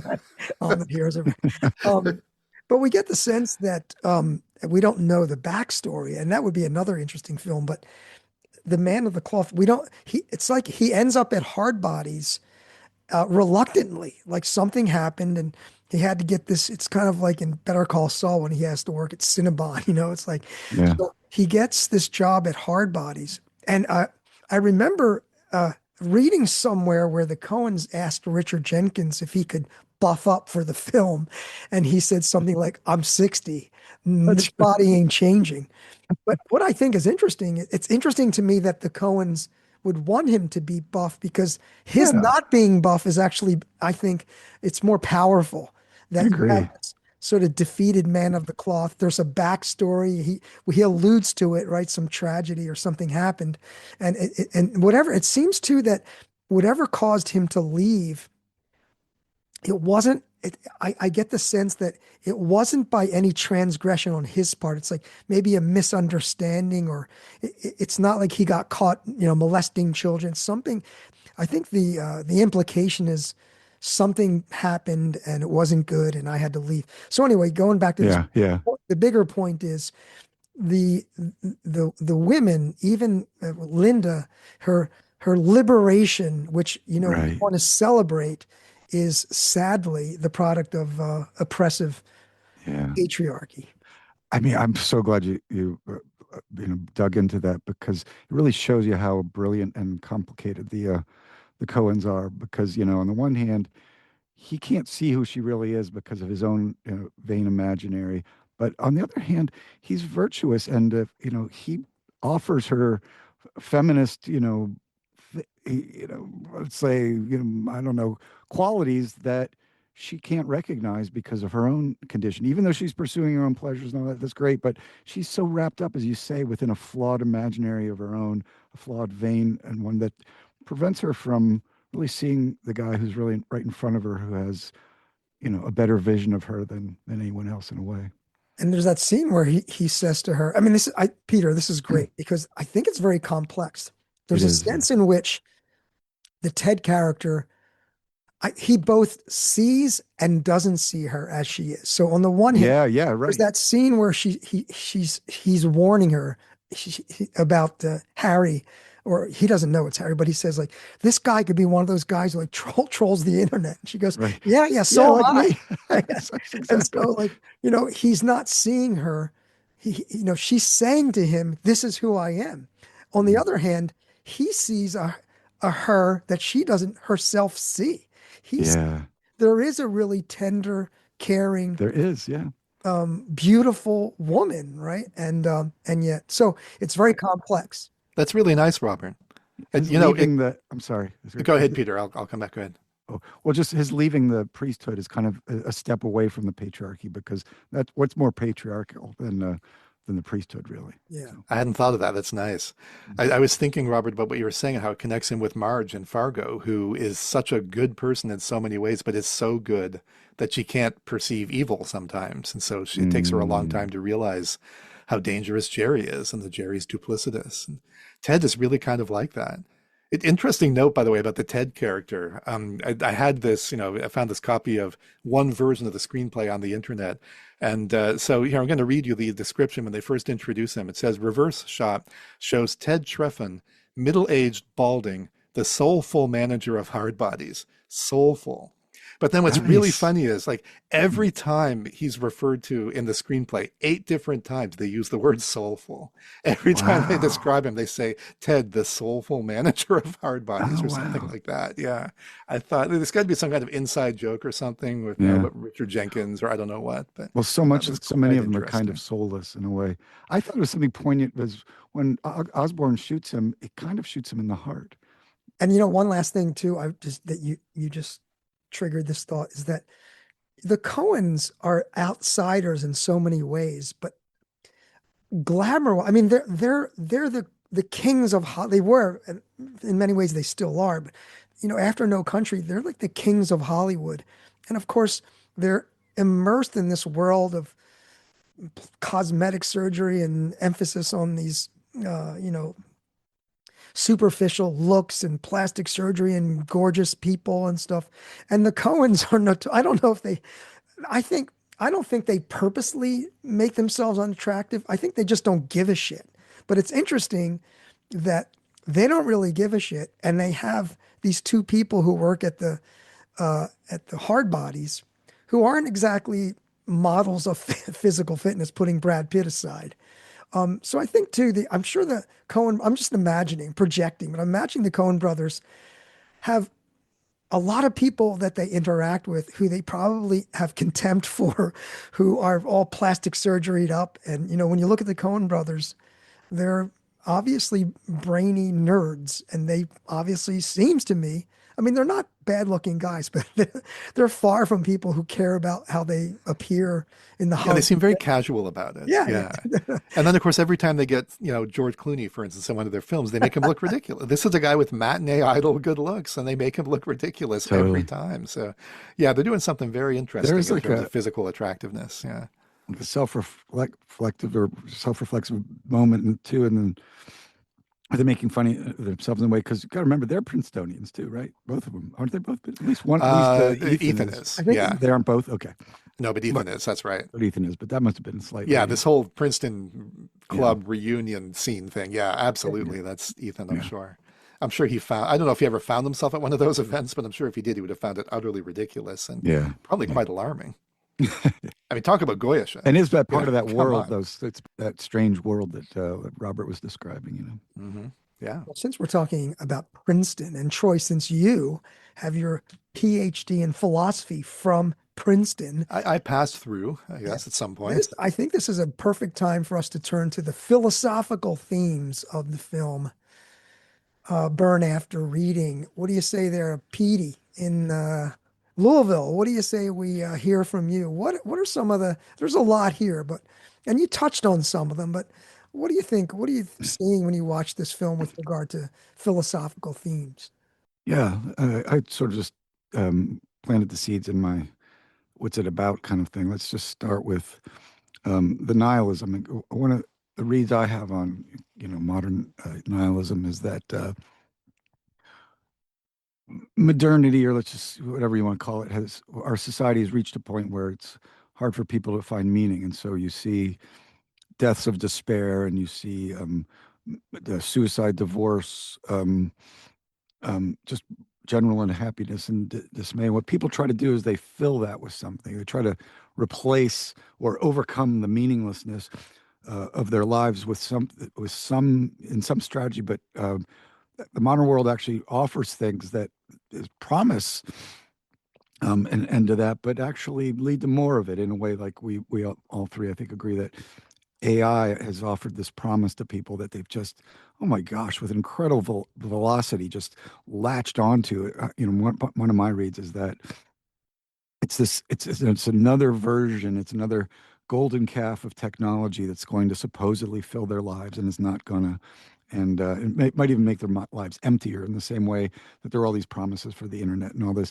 Now here, they're trying to fill their lives with what things like reinventing their bodies and gaining wealth or having status in spy agencies. But it leads them nowhere. They end up uh, these pursuits of theirs bring them more emptiness, more meaninglessness. And so I think a lot of themes of their films, I think nihilism is a common Coen theme of their film, but it's also a philosophical theme. And, whether it's Chagor or the Rider of the Apocalypse, or here just Washington, I think is, a place of nihilism. It's almost a nihilistic location that consumes all of them. Then I think even more philosophically, or more, I think, pointedly for the film are all these failures of understanding and knowledge, whether it's of the world that they live in or one another or themselves.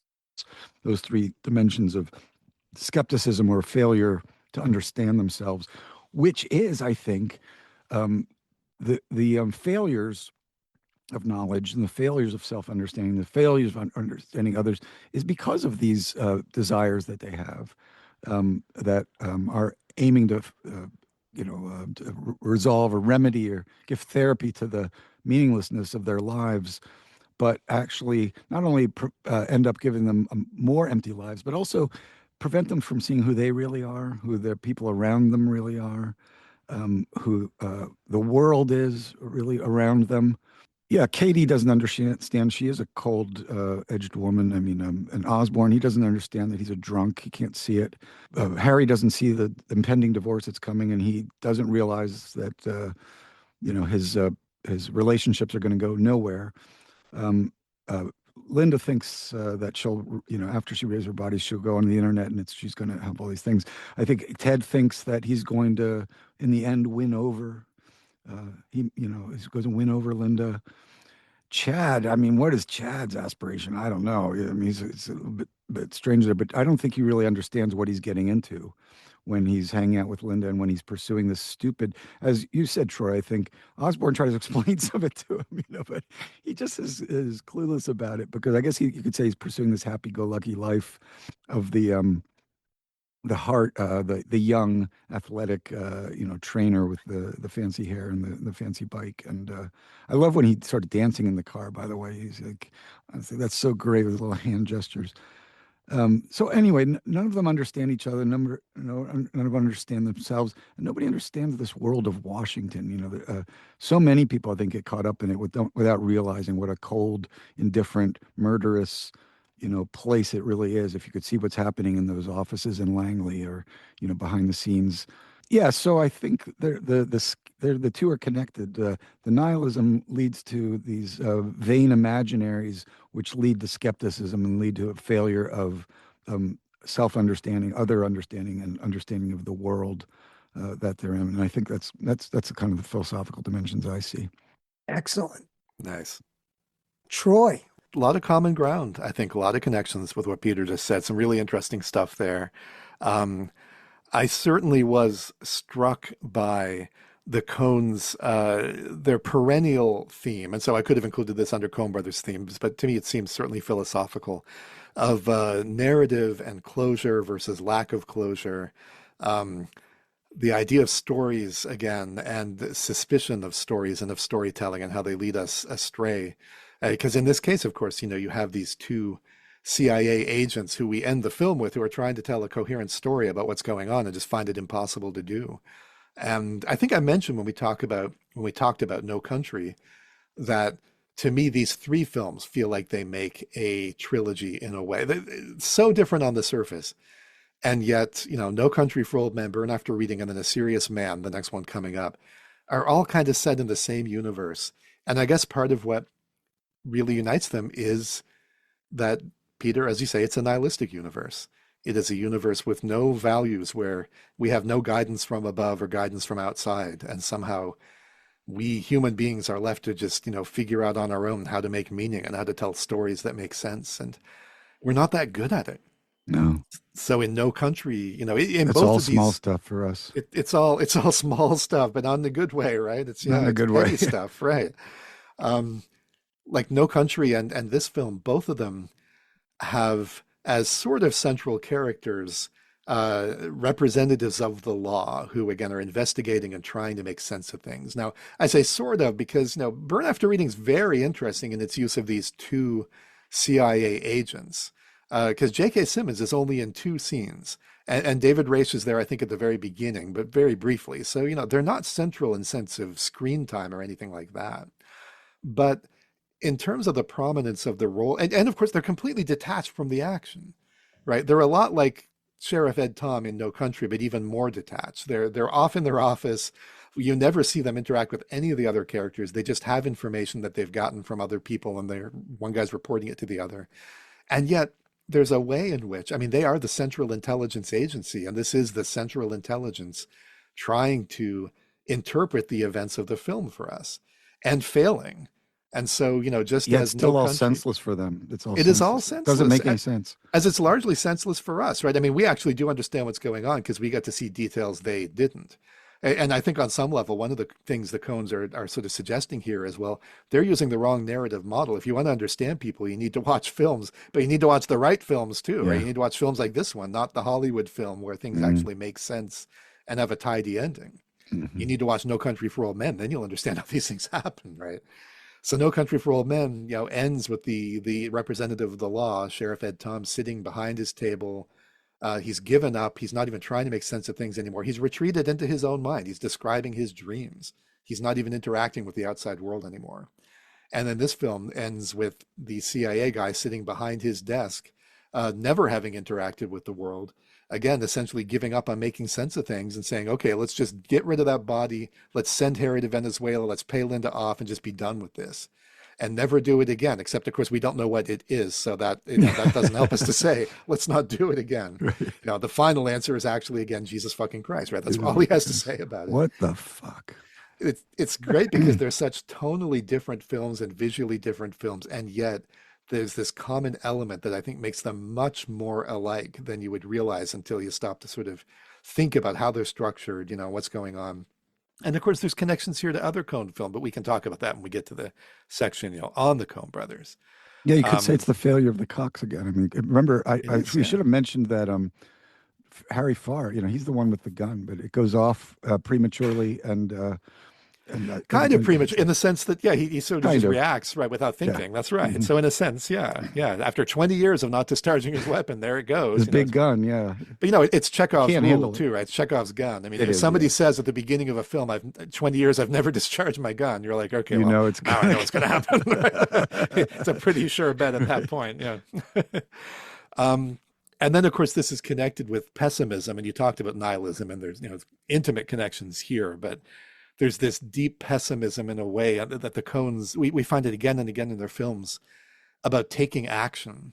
Like, it's the Hamlet question, right? Do I step in? Do I intervene in events? Do I try to do something? Or will that just lead to more death and more disaster? And over in the Coen films, we see people stepping in and taking action, and it leads to death and it leads to disaster. A work like Fargo is sort of the exception where it's sort of optimistic. Marge acts and it actually works out largely, and she largely brings about a good result. But that's the exception. That's not what usually happens, right? Yeah. In No Country, you've got this split between the active person, Llewellyn Moss, and then the passive, detached observer, Sheriff Ed Tom. And again, the movie ends with Ted. It's Ed. It's really his movie.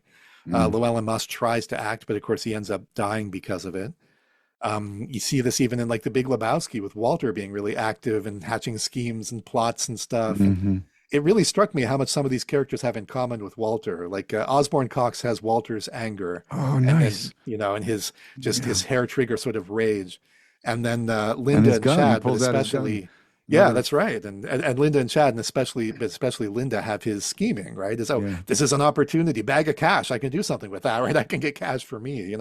So we see those things here again. But again, of course, Linda, like, in the way that Walter's actions lead ultimately to Steve Buscemi, to Donnie's death, Linda's actions lead to Ted's death and Osborne's death, basically, and Chad's death, right? Like you said, all these men who are yeah, attached to her and care about her end up dying because rather than being wise, rather than saying, yeah, I'm just going to hang back, rather than adopting the dude way, basically, right? And yeah, saying, no, I'm just going to let things go. Things are fine as they are. I'm not going to mess with it.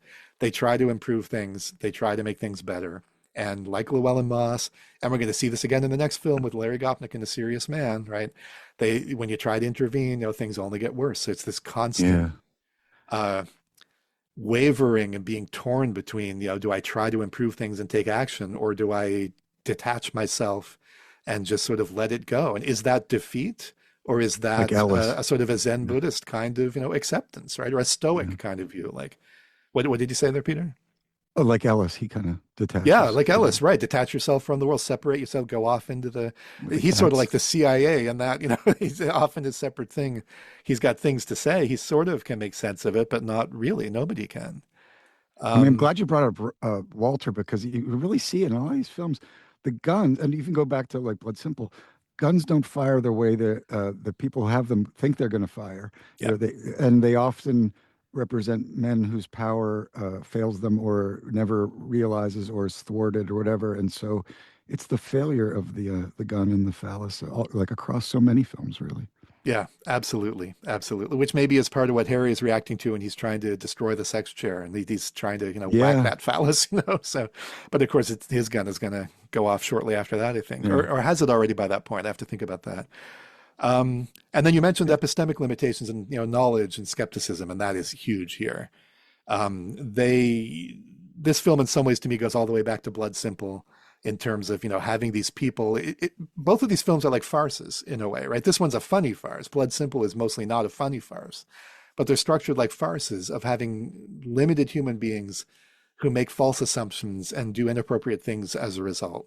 And then it leads to increasingly farcical, chaotic situations, and the misunderstandings just sort of multiply.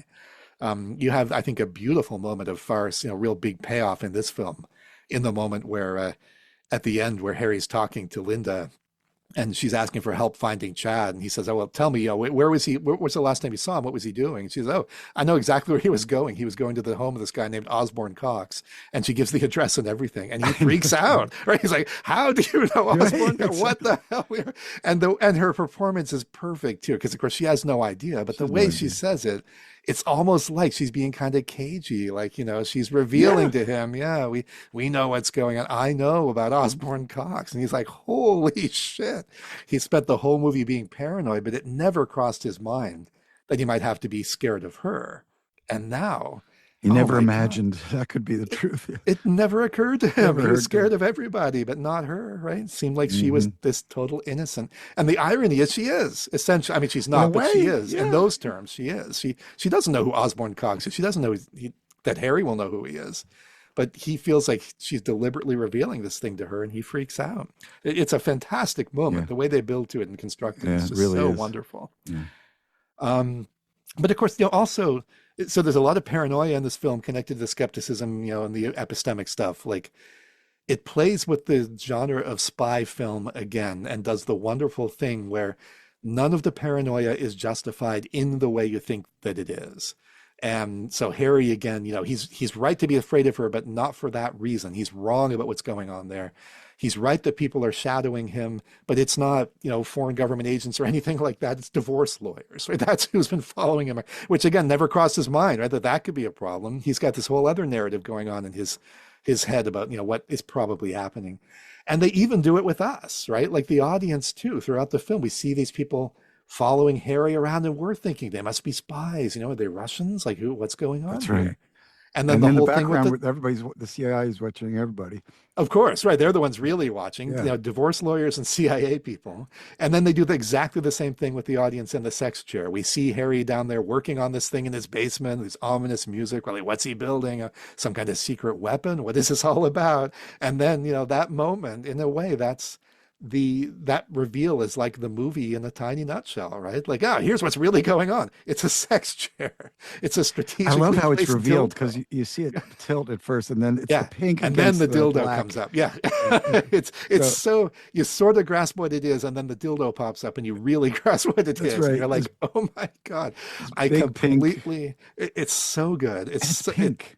it's It's pink, and it's a phone. It's an ersatz cock, and it's a real one. of course. No, what's it gonna be in this? What is real? Yeah.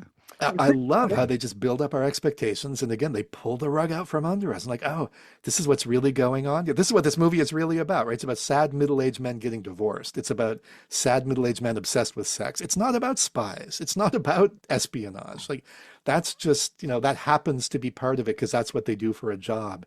And they might think it's about that, but nobody even cares. Osborne Cox thinks everyone's going to be interested in his memoir. It's going to be explosive. Nobody cares. What he does actually isn't even that important. The real story of his life is his marriage, which is falling apart because he's got a drinking problem, even though he denies it. So there's such a lack of, like you said, there's a lack of them understanding each other. There's an inability, and then there's the inability to understand themselves, which they also can't. I mean, Cox is outraged at the idea that he has a drinking problem, but it's so obvious. The Coen's cut from that scene to him making a drink for himself, and like almost every time we see him after that, he's making a drink for himself. That's what he does.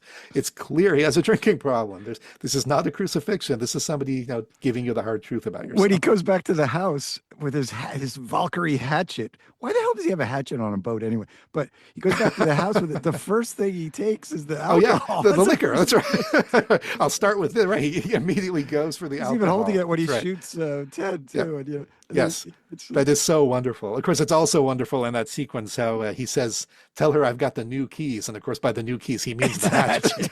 That's how he's going to get it. I love that bit. That's great. So, oh, and one last thing to mention in terms of epistemic theme. This again goes to the screenplay. I asked you guys last night about the Pappas and Swain thing because I thought we had talked about that before. Longtime listeners may recall that when we talked about Barton Fink, we mentioned the publishing house of Pappas and Swain, which is a fictional publishing house which published the novels, I guess, by the John Mahoney character in Barton Fink, the William Faulkner-esque writer. And of course, this was a little joke that we mentioned because if you Google Pappas and Swain, you'll find that they have edited a volume of writings on epistemology and of skepticism and such things. Great little joke, great little Easter egg, whatever.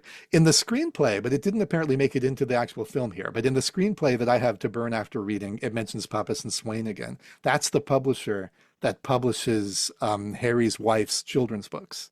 So here they are again, yet another, now it's not in the movie, but it's in the screenplay, yet another little ode to saying, yeah, in case you were wondering, this really is about epistemology. This really is about knowledge and skepticism and what we can't know and justification and all of that stuff. And I think that, it's very clear that it is. Once again, they're really concerned with that stuff. I think maybe the last philosophical theme that I'll mention, and it's kind of come up before, it's hard to keep away from, is the nature of evil. Again, which again connects with nihilism, connects with all this stuff. It really does interest me. I mentioned Eichmann earlier, and I think that's very important. They've given us Eichmann-type figures before in Jerry Lundegaard and Fargo. He's and clearly the banality here. Yeah, these banal characters who are so ridiculous, and their being ridiculous doesn't make them less harmful. That's the thing that they get in so many of their films. They're so good about this, right? That often the most ridiculous figures are the most. Look at Hitler. Hitler was ridiculous. I mean, Charlie Chaplin saw that. He had it right. He depicted Hitler as ridiculous, and he was right. But that didn't make him less harmful. There's something ridiculous about Stalin. All these are kind of comic figures when you look at them in a certain way. And now, of course, those, although they were ridiculous, were also completely malevolent and truly, obviously evil. But there's also the type of ridiculousness that if you read the Hannah Arendt book on Eichmann, if she's got it right, and I think she likely does, he was not necessarily even a malevolent person, just somebody who did what he was told and had no imagination, had no critical thinking abilities, and truly didn't see what was wrong with what he was doing. He just didn't have the capacity to see it. And that's Jerry Lundegaard, that's Linda Litsky, that's Chad, certainly, right? Chad's, again, Chad's totally baffled when Osborne Cox is sitting there with him in the car, Totally explaining to him, this is a federal offense. If you do this, they will come down. Chad's like, what are you talking? I'm just trying to get a little money in exchange for this disc that I've got. Like, what are you talking about? Like, he really doesn't see, nor does Linda, right? What's wrong with what they're doing. Yeah. And all these characters, I mean, and I sort of, Robert and I were just talking about this. We had a little exchange, and, I alluded to this, I think, in the lightning round. It fascinates me that this is essentially, if we're going to consider it a spy thriller, it's a spy thriller with no real villain or nemesis. There's not even clearly a truly bad or evil person. They're all bad in their own ways, though. They're all faulty and flawed. And yet I find that I have a certain amount of compassion for every one of them, even the worst of them. I look at and think, things are tough for them. And I sort of I do have compassion for Linda, as bad as she is. And no, I agree. I love Chad. I think Chad is one of the true lovely, innocent spirits of their film. And yet he does do bad things. There's no denying that. But I think that on the whole, they really, the Coens have this very fascinating affection for, and compassion, but I think true affection for people who really aren't that bright but have good intentions. And I think Chad falls into that class. And yet they often lead to end up in bad ends in their films. They often don't do well. Bad things happen to them because being innocent in that sense won't protect you. And that's one of the things that the Coens want to show again. It's not like the old narratives where the innocents prevail at the end and they win. That's not going to happen. I mean, nobody really wins in this film. And if we have to pick a winner, it has to be either Linda or the CIA office guys who kind of get what they want. And all of them are pretty awful. Yeah, I was about to say, can you have any sympathy for those CIA guys? They seem... I don't know. That's a good question. And, but again, they're not even like characters. They're just commenting on the action. They're detached. So maybe if I knew more about their lives, I would, but I don't know. They're really just beyond it. It's almost like there's the petty evil of the main characters, but behind it is this, we can see like really big evil. But even this is not malevolence. It's just the evil of indifference, right? They just don't give a shit. I know, but it's somehow horrifying, isn't it? Yeah. It is horrifying. And certainly the bit where he says, burn the body. Yeah. Like, that's a human being. Somebody's family is probably wondering where that person is, right? You're just going to dispose, burn this person. And it's good that this guy is brain dead and is going to recover. I mean, come on. Yeah, right. It's almost like unfortunate the one guy shoots Osborne Cox too. It's like, he felt compelled to step out of the car, when he was killing Ted and shoot him. But they were almost boy, that was a mistake. He just the whole exchange at the end. And then the great thing about Harry, right? What are we going to do with Harry? Get him a fucking plane ticket to Venezuela. Right? What are you gonna do? Thank God he was trying to do the right thing, get himself out of here. Let him go. And we don't want him around. We just want their problems to be away. So I think, again, this is the kind of spy movie you would sort of expect the Coen brothers to make because of their understanding of what true evil so often is, which is just human frailty and ineptitude. It's not because there are truly evil people, and they often have them in their films. And Robert, I think you suggested at one point this was the first Coen brothers film that didn't have a really evil person in it or a really malevolent person. And I think in a sense you're right about that. And yet we can see all the damage done by people who don't have bad intentions. But I think you're right. There is no Rider of the Apocalypse here. There is no Anton Chigurh. There is no Peter Stormare from The Big Lebowski or whoever. There's just nobody who you can say they're the bad guy. There's no bad guys. There's just a whole bunch of bad people. And I think that's very insightful, I have to say. So I'll stop there and turn it over to Robert and see what you have to say about philosophical themes. But I think there's really a lot going on in this film. Yeah, thanks. Yeah, yesterday I was driving and I just started thinking, and it dawned on me. And again, this isn't really a philosophical theme, but it did dawn on me that I was trying to think, like, is there a Coen Brothers film where there's not a malevolent character? And I just started going through in my mind. I was a Blood Simple. Every film, and then I hit this film, and I was like, there's no one who's really malevolent. There's people who make bad decisions, and they're this kind of banality of evil. And I don't think that's an accident. I think that the Coen brothers, again, looping back to what I was saying earlier about the values and the ideology of American culture the values lead people to do things that either are themselves evil or lead to evil in this totally American, idiotic kind of a way, right? So I think the fact that there isn't a malevolent character is even more brilliant. The Coens, it's saying you don't need the malevolent character in an espionage film. You just need Americans being idiots, and that's enough. There'll be enough evil that happens just with letting Americans do what they do, which is pursue these empty values, which ties into you guys covered a lot of the philosophical things, but I wanted to riff off something you've both said, but particularly Petey brought up a couple of points I think are great. One is with regard to the first thing is with regard to the epistemic condition and the sort of epistemic ignorance is what I'm calling it. I think what the film does is it really points out the difference between information and knowledge, because the characters have a lot of information. They have almost too much information. And this brings me back to something I don't know if I've talked about on the show, but we've talked about it, where the Neil Postman book, Amusing Ourselves to Death, where he critiques, he's comparing, he's critiquing American culture, and he's comparing 1984 to Brave New World. He's making this comparison in the preface.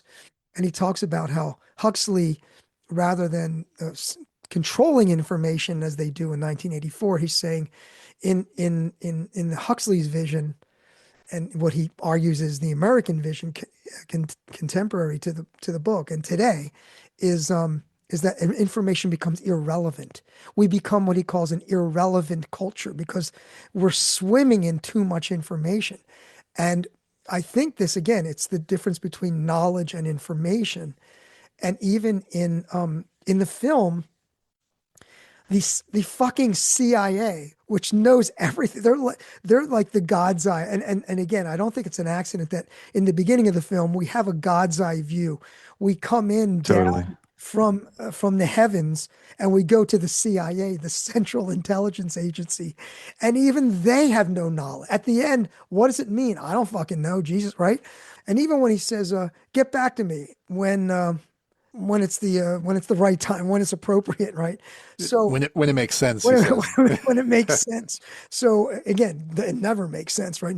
Nothing makes sense. And so I think this idea that that we have all this information, but do we have knowledge? And that connects to this question of moral goodness, particularly, and again, Ethan was a philosophy major, particularly with the notion, with this kind of Greek intellectualism where ignorance is what leads to evil. Knowledge, if you know what's right, you won't have that's all you need. All you need is knowledge, right? So all you need to know to not be a smoker is knowing that smoking is bad for you, right? And there's this notion that, of course, I'm not arguing for that view. There's acrasia and the weakness of the will. But what I want to point out is that there's a certain kind of knowledge that's very important, and that is a knowledge of how to live a good life, knowledge of what it is to be a good person, going back to, of course, Aristotelian and the Greek philosophy. And so you have people swimming, drowning in information and not even understanding what it is to have an understanding, have knowledge of what it is to live a good life. So that's the first theme. And you guys sort of said this stuff, but I'm just wanted to just focus on that one. Well, can I just say quick interruption there, just to say, like, Osborne Cox is interesting in that way because he was of that world, the world of information and the God's eye view and all that. But he's always ignorant. He's like, when he's talking to Chad, he's like, "Who are you?" And he's always saying, "What the fuck?" Because he doesn't understand what's happening. He is, he was from maybe it just shows what a bad analyst is, but I also think it shows that these people, as you say, they don't understand anything. Everything is what the fuck to them, even though they have all this information. Yeah. And Cox, is flabbergasted that his wife is leaving him, which anybody should have been able to see a mile off. Right. How can he not know? I know, right? Not the greatest analyst. Yeah. Yeah. And so, I mean, connecting that to Harry for a moment, Harry is his shock. It seems it's partially shock because he's like, wait, I had no idea. As far as he thought, his wife was totally in love with him. And yet I think part of his reaction, and maybe Osborne, but it seems like more Harry, is like, wait, I'm the one who fucks around and I'm the one who has these. Exactly.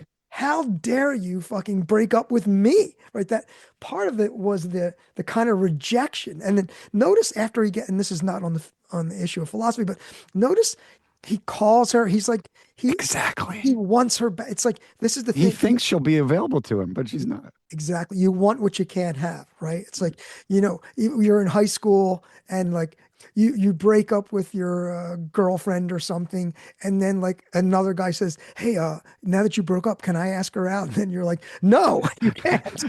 Only I can break up with her." But so anyway, going back to this issue I was talking about information and knowledge. I don't know what the word would be.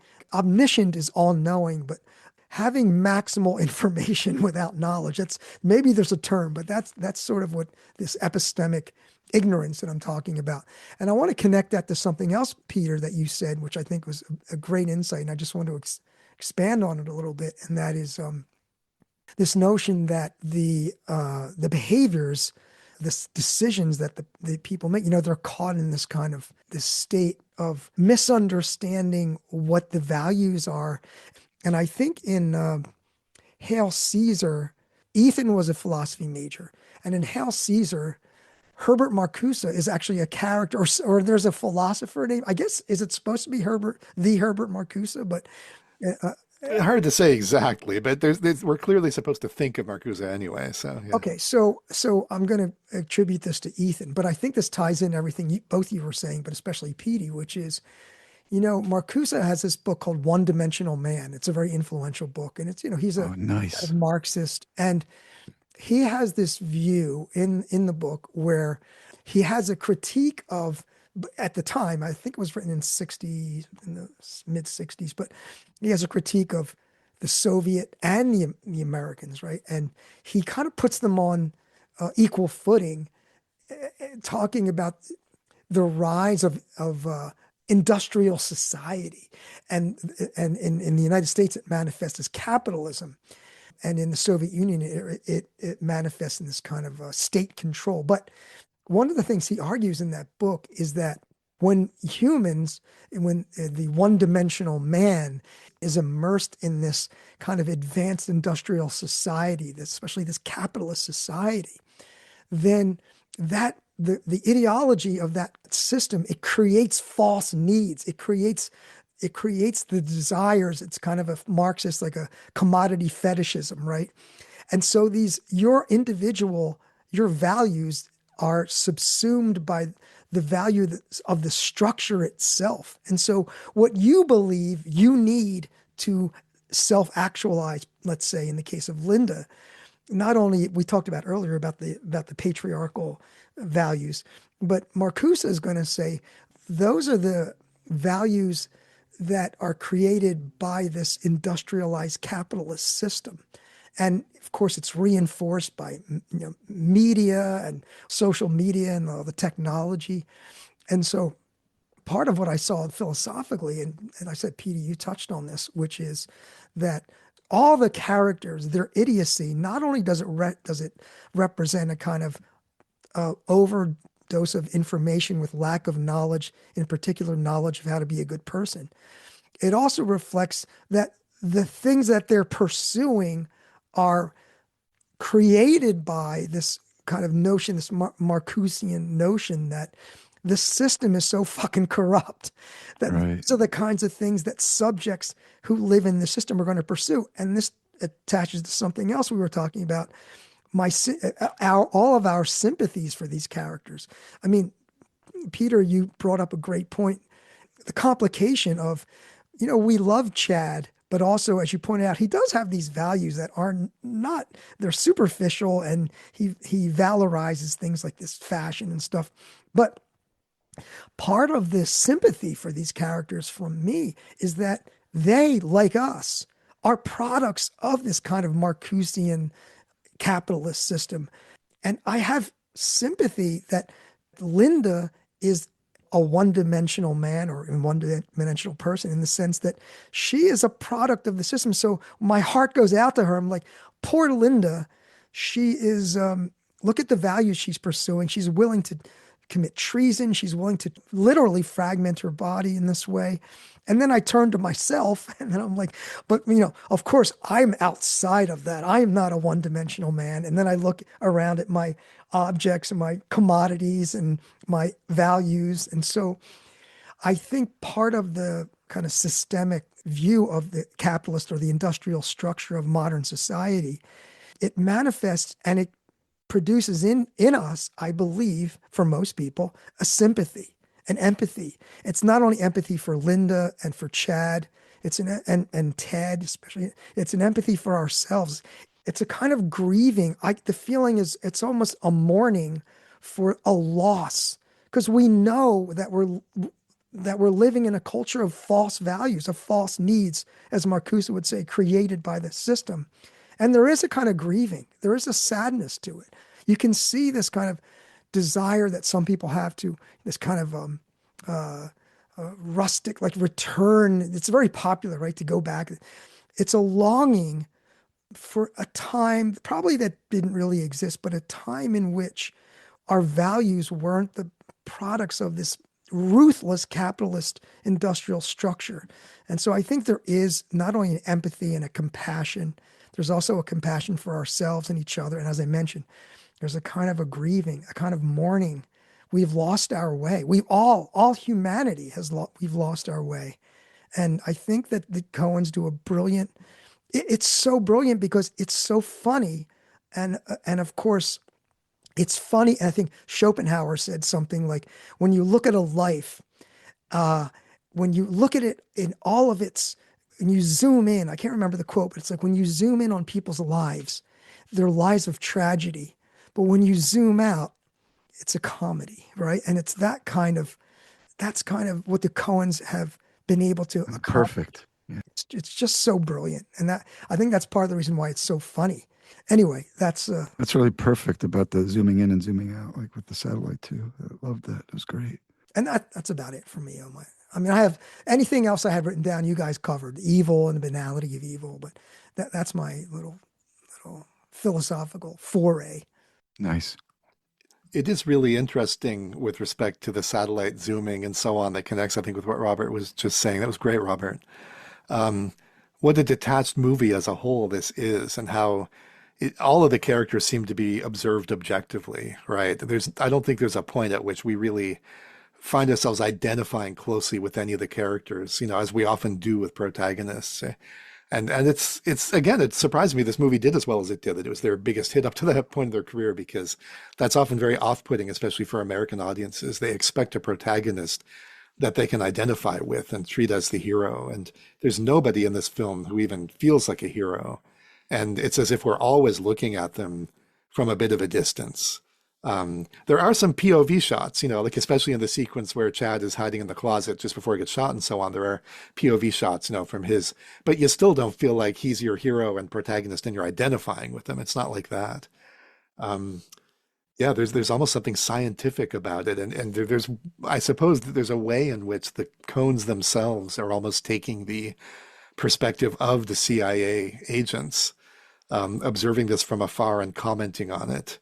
And it's like Harry Lime in The Third Man, way up there saying, look down on those people way down there. They're just little dots moving around. You have that feeling sometimes about, and yet at the same time, I do find myself having some compassion for them. So it's not that we totally get outside of that. But I love Robert the Marcuse connection, and I really want to think about that. I think that's really useful. Yeah, it's good.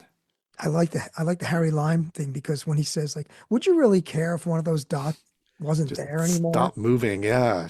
Would you? And then when you take in this case, you take your bird's eye view, or perhaps your God's eye view, and you zoom in, and then you zoom into the lives of these people and these unintentional, unknowledgeable. I think you Peter, you may have mentioned, or one of you mentioned about, there's these.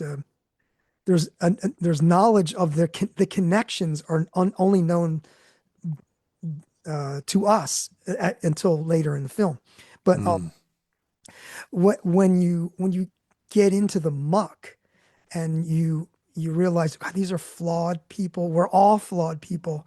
Then you, in a way, the pathos, the empathy, that is where you say to Harry Lime, yeah, when you zoom in and you see the frailty and you see the error and you see the folly, then you, if you're not a sociopath like Harry Lime is, you actually have compassion, even for people like poor John Malkovich. They're all flawed and yet they're all complex. I don't want to say Chad's complex.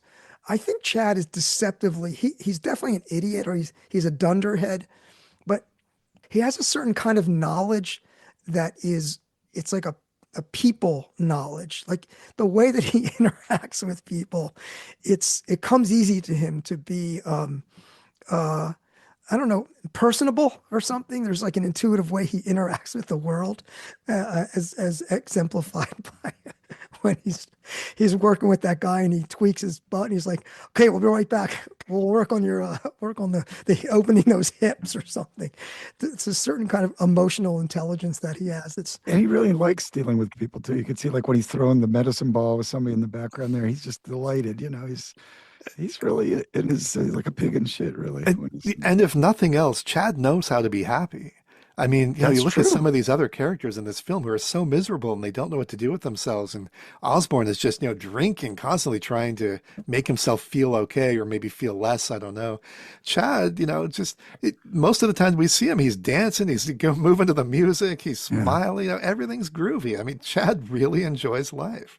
There's Could something you say that admirable that I don't know if he could teach it to the rest of them or to the rest of us, but he's a little dude-like in a certain way. I mean, the dude I think is a lot more sophisticated than Chad, but there is this kind of a great ease comparison? in Chad, that he approaches life with a similar sort of way. Like he assumes that it's good Yeah, that's such and a he good just enjoys it. comparison. Yeah.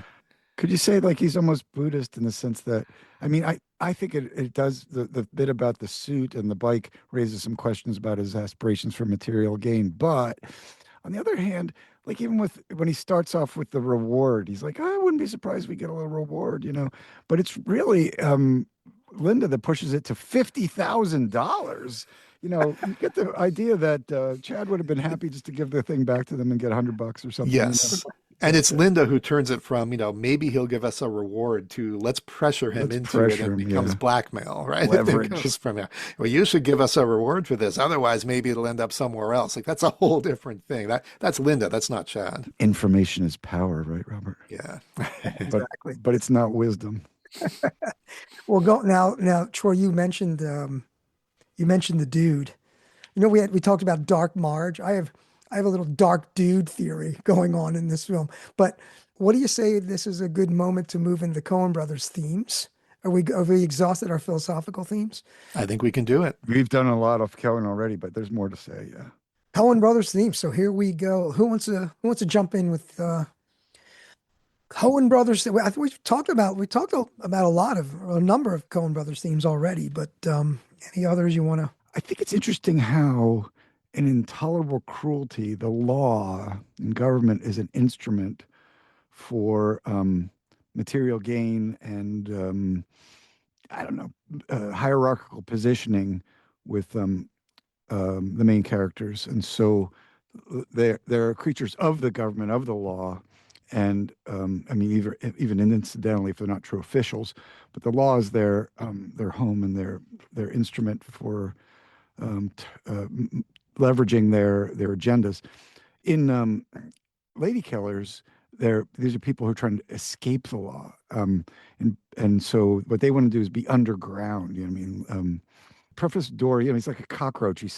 When the law shows up, he scurries under a bed, and when they're moving, they're wanting to get their what is it? I mean, right? That's so funny. Doesn't he have tea under the bed? He says taking his tea, but like, Yes. It's such a funny Sorry, scene. Oh my God. it What are you reminded doing me of down Bug, there? like, at night. And then he's in the basement and he's going to dig little tunnels like some kind of, worm or something. And, to get hold of his thing. So he's doing the opposite. The law is not an instrument for him. The law is something to be, and governments to be avoided. Although they're both but in both cases, they're deceiving people. There's deception going on. They're both after gain, material gain, but they have a different relationship. Now, in this one, in Burn After Reading, the government and the law, I mean, they seem almost irrelevant. They seem like almost like a, I don't know, setting or props or something like that. But they're in the background. You realize they're powerful, but they also seem in some ways impotent. I mean, they're powerful in the sense that finally, when they get out the guns, they can shoot down Osborne Cox and they can dispose of these bodies, and they've got surveillance everywhere. But on the other hand, they never really understand what the hell's going on. And the main characters, I mean, they're all creatures related to government in some different ways. Of course, Cox and Farr are employees of the government, but even the others are living in Washington and sucking on the great teat of the federal bureaucracy. So it's a different way that government shows up and law shows up in these three cases.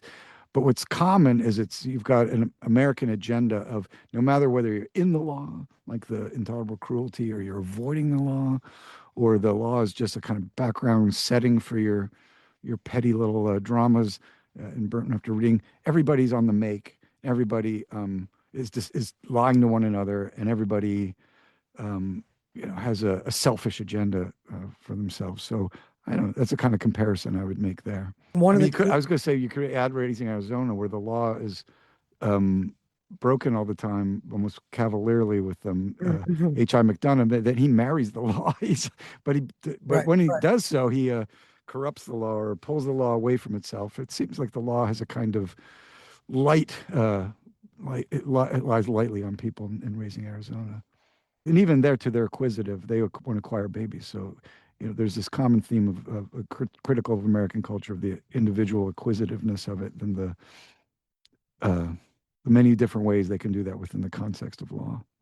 Maybe we should go on to Ellis vanity, because I thought it was always interesting how Ellis accuses Ed Tom of vanity, because Ed Tom won't really face the dark, murderous nihilism of the world and have some humility in the face of it. He still thinks he can change it, or he can marshal it. He can control it with his guns and his Western cowboy sheriff heroism.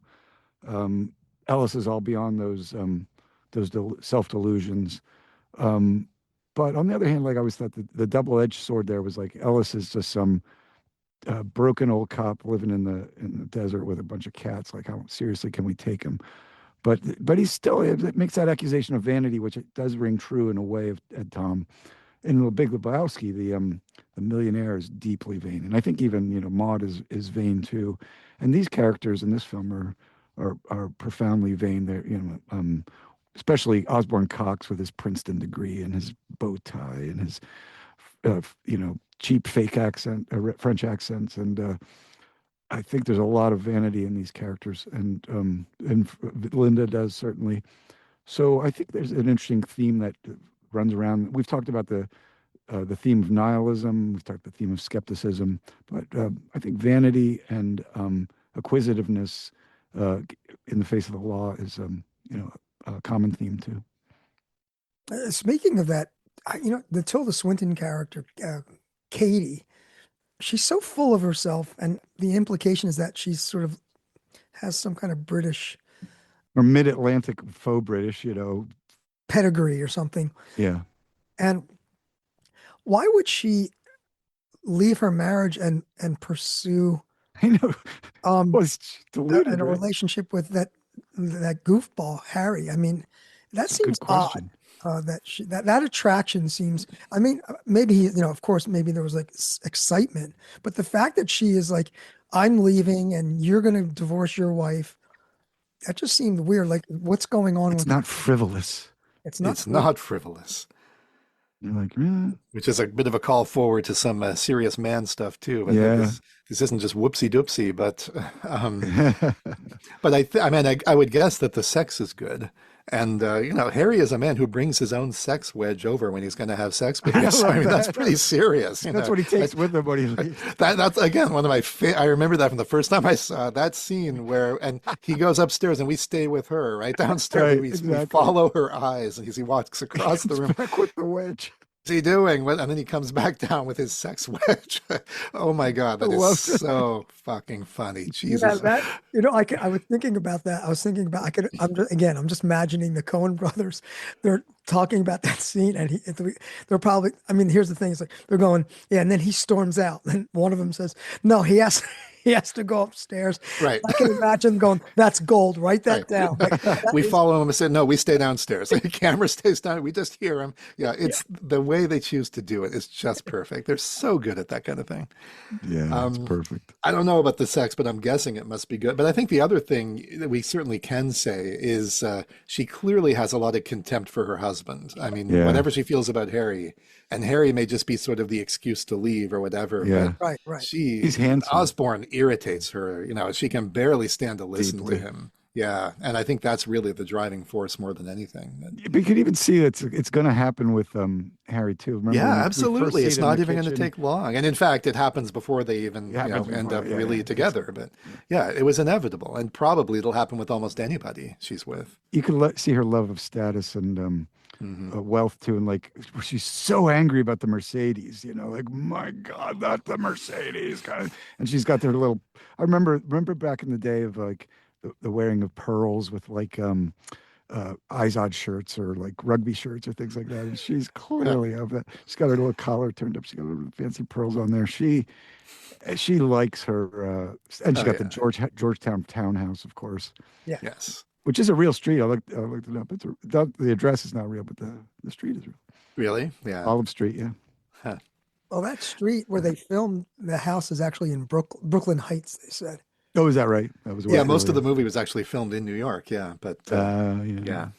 The vanity thing, is definitely. I mean, we've in both Osborne and Harry. Like Osborne again is writing this memoir that he thinks everyone will be interested in. It'll be explosive, which is absurd. And Harry believes that he's being surveilled by. Well, what has he done that's so important? Why would anybody even Right. think? But they are again they see themselves as being at the center of their own universes, and I think that this is a sort of a common Coen Brothers theme because we see it most clearly, I think, again in No Country. It's in other places too, but they're showing us these people who are deluded in that way, and they're reminding us, no, we live in a centralist universe. And Peter, I think this relates to some of the things you were saying about the law in a way. In the truly centralist universe, where, like I was saying, we have that detached perspective from space, from the satellite or whatever, that everyone is observed objectively and from a detached distance. Even the law doesn't know what's going on. Yeah. Even the authorities are ignorant about what's happening, right? There's nowhere to go to find out what's really happening. So I think that also is part of this centralist universe that they're getting across. And vanity, Sheriff Ed Tom thinks that he's going to understand things and that the world is waiting on him in some way, or that God's going to come to him, as they say. That's also just denying that, just like Llewellyn Moss does in that movie. I'm the hero. I'll be okay. I'll get my confrontation with Sugar and I'll come out on top. None of that happens because you're not the center of the world, man. Well, none of us are. Yeah. That's good. I had a few Coen themes. Yeah, I have a few too, but Robert, go ahead. and Oh, then I'll no, do no. mine. Troy, go ahead. You sure? Okay. Sure. I mean, some of them we've touched on already. I always talk about borders and border crossings, and often in Coen films that shows up in various forms, but including home break-ins. They have so many home break-ins in their films. This one, you have 3 break-ins into the same house, Osborne Cox's house. Chad breaks in first, and we literally see him breaking through the glass to get in. Ted breaks in later on, but of course Osborne himself has to break in after his wife changes the locks. So 3 different people, including Osborne himself, have to break into that house at some point. The closet door that Chad hides behind is also kind of a screen or a barrier that gets violated, and of course when it's opened he is exposed. Reminded me of Intolerable Cruelty, actually, right? All the talk of exposure there. Madeline, you're exposed. And It reminded me of Blue Velvet. Remember when Oh, of The course, kid yes. is in Kyle yeah, MacLachlan and the Closet in Blue Velvet. closet. Absolutely. Yeah. Definite, yes, shades of Blue Velvet in that whole. And that sequence is so I mean, it's so well done, constructed and tense, and you don't know what's going to happen. But of course, part of No, what's great about that sequence is you definitely don't think that what's going to happen is what happens because it's no. horrifying. It's and it's It was funny. so well done. Oh man, Because he, when yeah, Chad's face comes out of that closet, he's got that absolutely. goofy The look. goofy And, look. and I know from seeing it in the theater a couple times, people laugh because it's Yeah, hilarious. yeah, And at then he first. gets shot, and everybody's like, "Oh my God!" And it's really very Yeah. much like Fargo again, where you're laughing, and in the middle of the laugh, something awful happens. But I they was lead also up thinking to like he that. could have left too when the guy went in the shower. He could have left, but he Yeah, was he just probably so could have got out of compelled. there. It seems like he had plenty of Definitely could time, have. right? Yeah, and he stayed instead. It's so horrifying and shocking. It's easily the most shocking moment in the It film. really is. Yeah.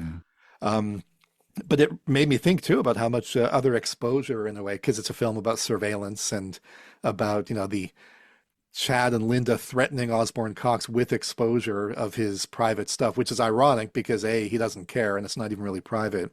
And B, Osborne actually wants exposure, right? He feels like invisible and ignored. He wants the memoir to get out there, and his great fear, I think, is of not being exposed in a way.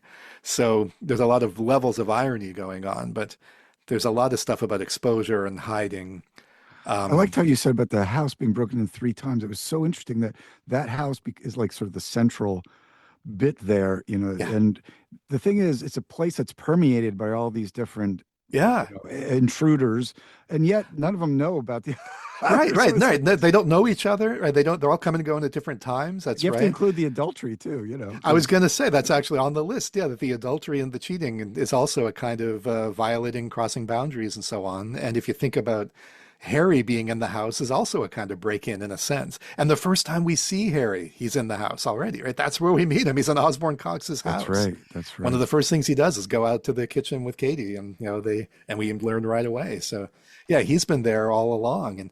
And so when he shoots Chad, it's also ironic because in a way he's sort of defending the home turf, but it's not his home, it's Osborne Cox's home. Yeah, So there's a right. lot of stuff going on here. That was so great. Oh, and I was going to say, not counting Harry, but everybody, all three of them who breaks into the house, including Osborne himself, end up shot and end up Yes. either dead or Oh, close to nice. dead, as in Osborne's case himself. So it's like a house of death. In a way, if you break into that house, you end up dead. Um, I thought it showed something about like the fragility. Those people like to be secure and above everything, and yes.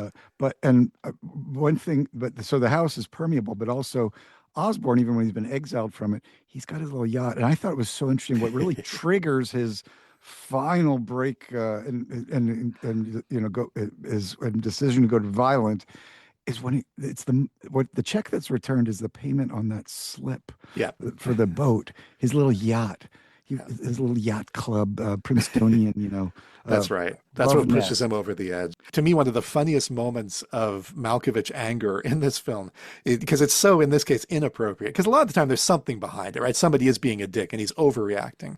But when he's yelling at the person on the bank because they ask for his account number, and he says, "No, I have better things to do than spend my entire life memorizing." Like, that As is if a as totally if the clerk reasonable request. does it. You're calling a bank. They want your account number. There's nothing wrong with that, dude. I love how over the top he is at that poor person who's Totally. just all this person say. It's like the parking lot garage in Fargo, Yeah. right? That poor guy. He's just doing his job, man. Like, and they're just screaming at him like that was the most ridiculous thing a It's person could so have said. ridiculous. As if she would have the number, know the number. Like, does Yeah, she like sit just around look it up. memorizing Like, his it's your number? bank account. Look it The up. fuck? um, the permeability of the house, I also wanted to connect to the dude's house in Lebowski, where people just come and go as they Definitely. please, Yeah. right? It's like open door policy. And what's funny, of course, is that fits the dude's personality in a way, even though it bothers him. That's obviously, but it doesn't really fit Osborne's personality at all. But he just can't keep things secure. I mean, so I think there's something funny about the fact that when Chad and Linda call him, Chad says this ridiculous thing, right? We thought you might be concerned about the security of your shit. But he should be actually secured about the security of his shit because it's completely insecure. Definitely.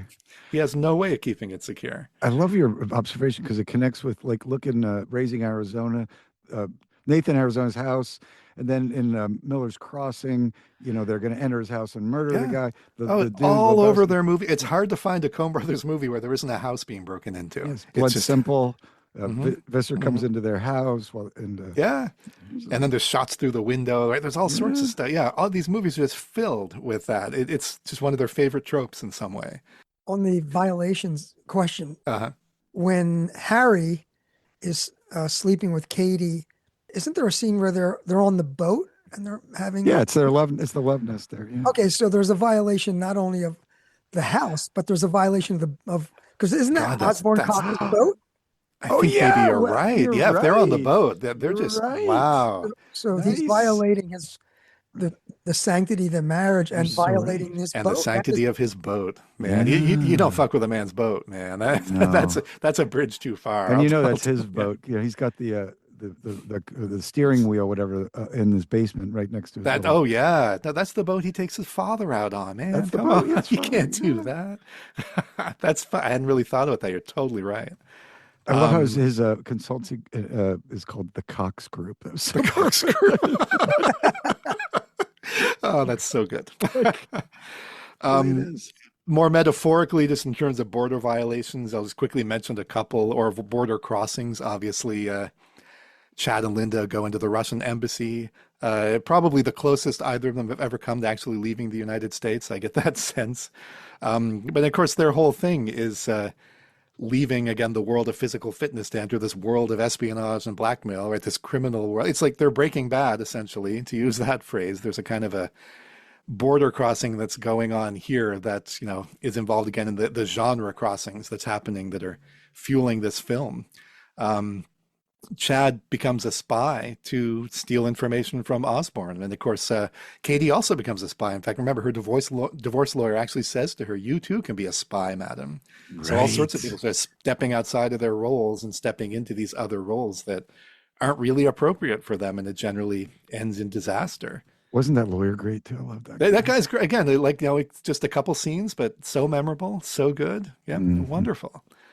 And yeah, we kind of mentioned all the infidelity and cheating and stuff already. So tons of border violations. Like David Race says to J.K. Simmons, right? They seem to be all sleeping with each other. So there's just lots of violations here of boundaries that. I also, of course, talk about always my Coen gun rule, and there's only 2 shots in this film, 2 bullets shot. Troy, can you just for those listeners who aren't familiar, I will remind them absolutely. The Jollimore gun rule. My theory, I hereby hypothesize. Let's call it the Jollimore Coen gun theory. The Jollimore Coen gun rule. I like it. Yes. Nice. The JCGC. No, the JCJR. There we go.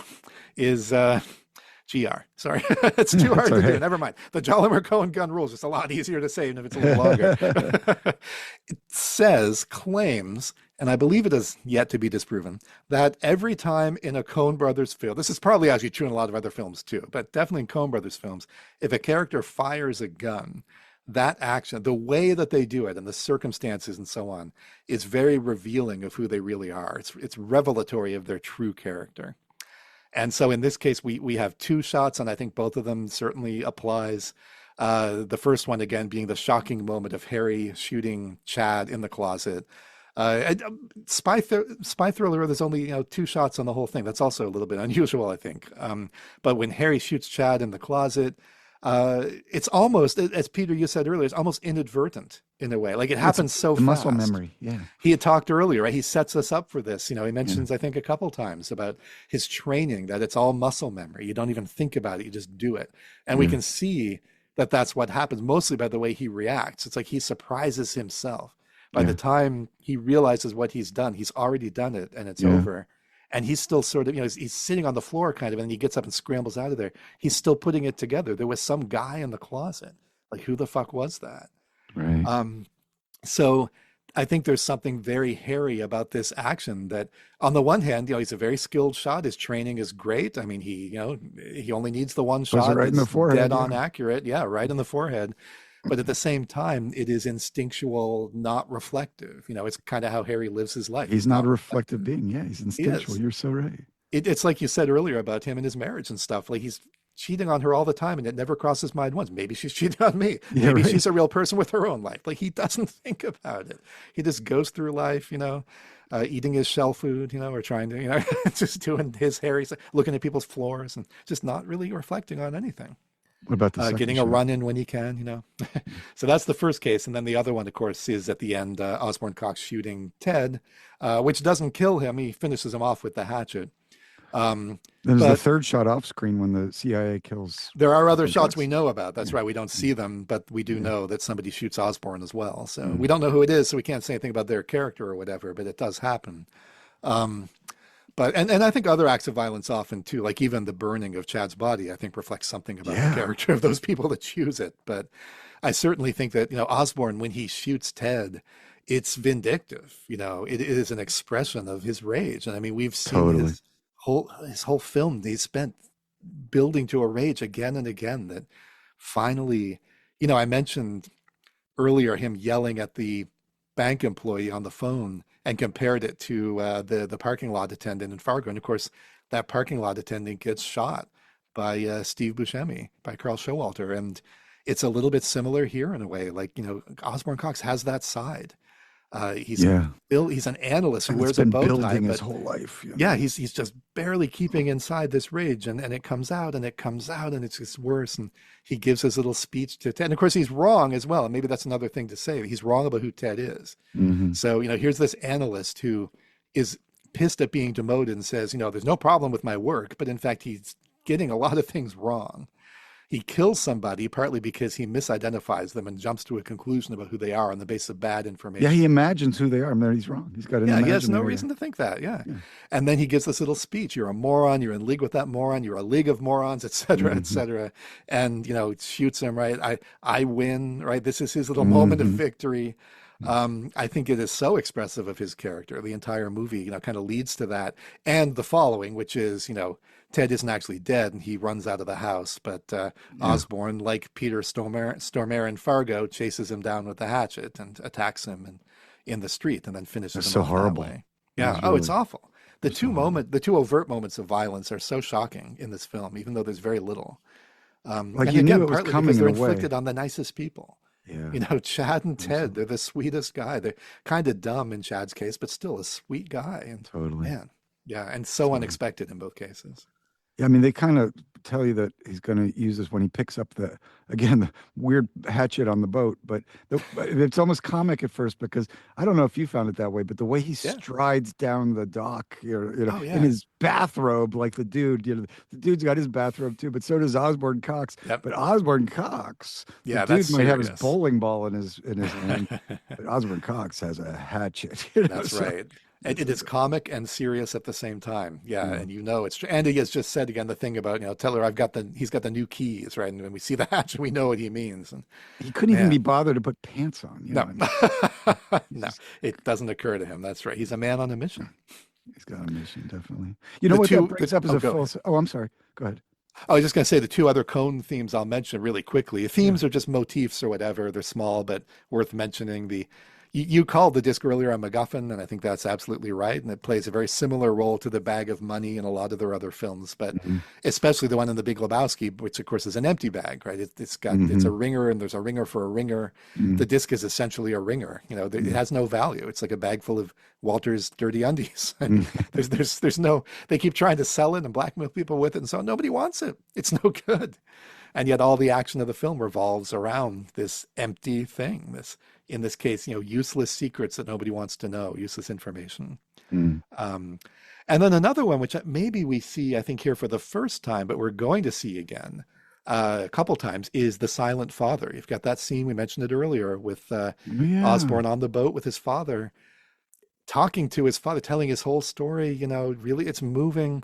His father is like essentially catatonic. He doesn't respond at all. This is like the part of what's sad and moving about the scene is you get the sense this is the only person that Osborne can talk to, because but we don't even really know if he's hearing. And also, it's like the only person Osborne ever talks to without ending up screaming at them, because of course he doesn't engage at all, right? That's what you have to do to avoid Osborne screaming at you, is engage at all. But it's not engage at all. But the Silent Father is going to show up I think at least once more, quite literally, and then once more metaphorically, we'll certainly see him in Inside Llewyn Davis, where Llewyn Davis's father is also Oh, nice. catatonic. Very Ed moving Tom's scene. father in the dream is silent. Oh, that's true. I hadn't actually thought about that. That's right. The silent father in Ed Tom's dream. That's good. That's good. The other one I was thinking of is more of a stretch, but I'm going to say it, which is the absent God in A Serious Man, who doesn't tell us anything about who he is or what he wants or what we should do. And Larry sort of says, "Well, why won't he answer our questions?" and so on. Oh, and the Hmm. rabbi says he hasn't told me. So, so I think all of these actually are in some way a sort of a silent God, because all of these movies take place in a nihilistic, godless universe where we're not, and the So silent God nice. in No Country that Ed Tom was hoping would come into his life and doesn't. Yeah, it So doesn't. yeah, so I think we have that, repeatedly. And of course, in this film, the silent father scene is again about Osborne talking about, very much like actually Ed Tom in that scene near the end of No Country, talking about how disappointed he is in his life, how things have changed, it didn't work out for him, he has no sense of purpose, right? These are men who Yeah. are adrift and they don't know what to do with themselves. Hmm. So, okay, that's basically what I've got for Coen themes and It's Coen great. motifs. Robert, how about you? Going back to what you were just talking about, Troy, the silent father, that scene where he's sitting on the boat with the father who's, incapacitated or stroke victim or something. That to me, that harkened back to the Five Easy Pieces, if you remember the Jack Nicholson film, when he's basically he's giving his confession. So it's kind of a God father thing. And remember, his father's unable to, you don't even know if his father's able to hear him, but that's where Jack Nicholson gives his character gives his confession. Nice, that's a great connection. The hatchet scene is, if you look at, it's right out of Fargo. It's when as Osborne Cox is coming at Ted, the whole way it's set up, it's even the wielding and the way that the side that it's so it's like they're recapitulating Fargo's hatchet. Definite self homage there. Yeah. Yes, totally. Um, another theme is the private dick, and we have the Tuckman Marsh guy is reminiscent of Defina. He's always seeing a car, like the dude's always seeing this little VW. So we have another self homage Oh, to nice. That's another, great. another Coen's film. If I could stay on that theme of The Big Lebowski, there's a scene when, and of course, this is in other film. We've talked about the importance of the bag of money and the money. There's a scene where after Chad, he punches him in the nose, and Cox takes off, and he jumps in the car, and Linda and Chad are pursuing Cox, and she pulls up next to him, and she says, "Where's the money?" And I'm like, "Oh, that's I know that was so great. That's Just so the right. money. Of that's course. another self." And the way that they film her during that car chase looks very similar to Peter Stormare when he's in the car chase in Fargo Yeah. as well. So, yeah, good. And that does connect her to the nihilists too. Yeah.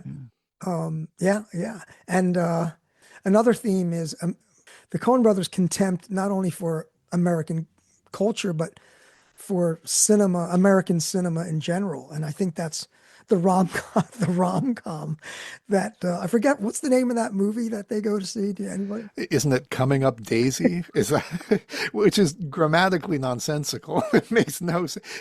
Whether Daisy is a noun or somebody's name, there's just no way to make sense of that phrase as far as I can see. And what's with McDermott? Remember, he was going to show up on that morning news show too. Like he's already. Yeah, he's Yeah. having his moment apparently in this film.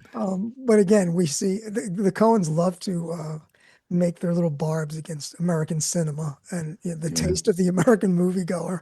And it's Yeah. funny, of course, that Harry and Linda, they're cracking up. He's fucking laughing. They're both, it's the funniest movie they've ever seen. So yeah, the Coens love that. Of course, the man behind the desk. I mean, that's a big Coen theme. We see that here. A couple more things. One thing the Coen brothers do that's really interesting is they take people who they're sort of caricatures of people. They're intensified, magnified caricatures, and then they by the end of the film they're very human. They're more human than characters in other films who are intended to be human. So I love that the Coen brothers have this ability to start out, of course, thinking about Hudsucker and stuff. We see the over the top caricature, and then we get in and we end up having a lot of love and compassion and pathos for the people. So Coens are masterful at that. And the only other thing I wanted to mention, I called it my dark dude, but and Peter, you mentioned this, but I think the scene when we see Cox on the dock and he's walking with the axe, which it is funny, but if you take it in isolation, it's a scene from a horror movie. There's a drunk madman with this axe, and he's very angry. He's scary. But if you look at that image, as you mentioned, that is kind of the dude. He's wearing a bathrobe and he's in his underwear, and just the way he walks is kind of goofy. He's very dude-like. But my take on it is the way that the dude handles the world and handles the vicissitudes of life he's very zen. And the dark dude is Osborne Cox. The way he handles the vicissitudes of life. Oh, that's great. Is that he internalizes them, and they become anger and frustration and resentment. And in that moment, he's full. So in the beginning, he has the bow tie and he's got the Brooks Brothers suit. And then the first crack we see is when he gets fired. And the descent from there to the final descent is the dark dude, where we see this is what happens when you can't zen through, because the dude has had challenges in his life too, and yet he's into bowling, and he's pretty chill. So anyway, that was my little dark dude theory. I don't know how it flies, but I love it. I love it. And one last thing is that the Coen brothers, they love to kill. There's plenty of movies where innocents die, but I think this is their first movie where only, and I'm calling them moral innocents. We have Chad and Ted. We've had other movies like in Fargo where the wife, it's really a moral innocent in some way. But I think this is the only movie where those are the only two people who die, is the innocents. We usually get innocents are sort of caught up with the malevolent people who die. But this is their first film where I made that observation. That's about it from the Coen themes. Unless you have anything else, we can. It really Go ahead. Please go. I was going to say, it really is a sign of the darkness of this film that, as you say, the two characters who die are in many ways the two most likable characters, and the ones who, to the extent that's possible here, are innocent. They didn't deserve such a fate. And I think the Coens really. Osborne dies too, right? But he's he almost died. He's in a coma. Well, he's going to die. He's probably going to die, right? Yeah, so there's that, and that's all off screen. But the only two who actually die, I think. Yeah, it's true. But it's close. You're right. Osborne's on the verge of death. Apparently, it's close. I mean, the Coens really. This goes back again to sort of the shockingness of the murder of Chad, which happens, pretty late in the film. I mean, they string us along for quite a while, I think, with us sort of feeling like, there's a lot of darkness in this film. Obviously, there's a lot of people behaving very badly. There's a lot of potential for mayhem. But the first time you're watching it, you might be thinking, maybe we're going to slide through here and nothing really bad is going to happen. I mean, it's a comedy. They're obviously out for laughs.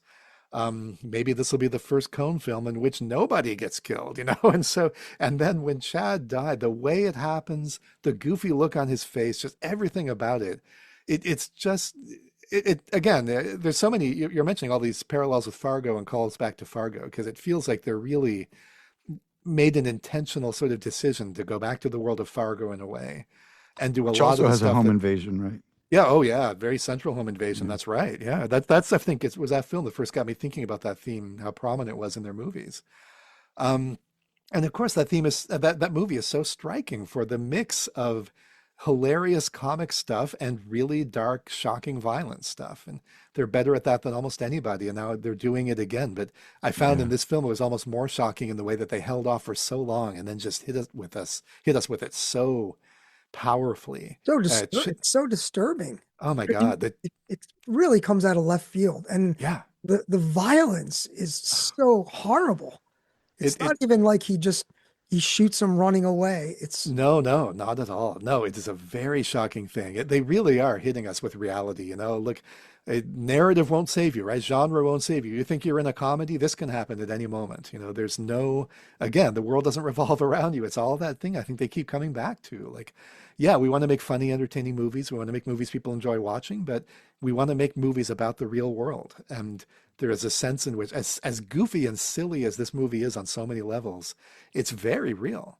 It's very much set in the world I think that we live in and that we have to contend with.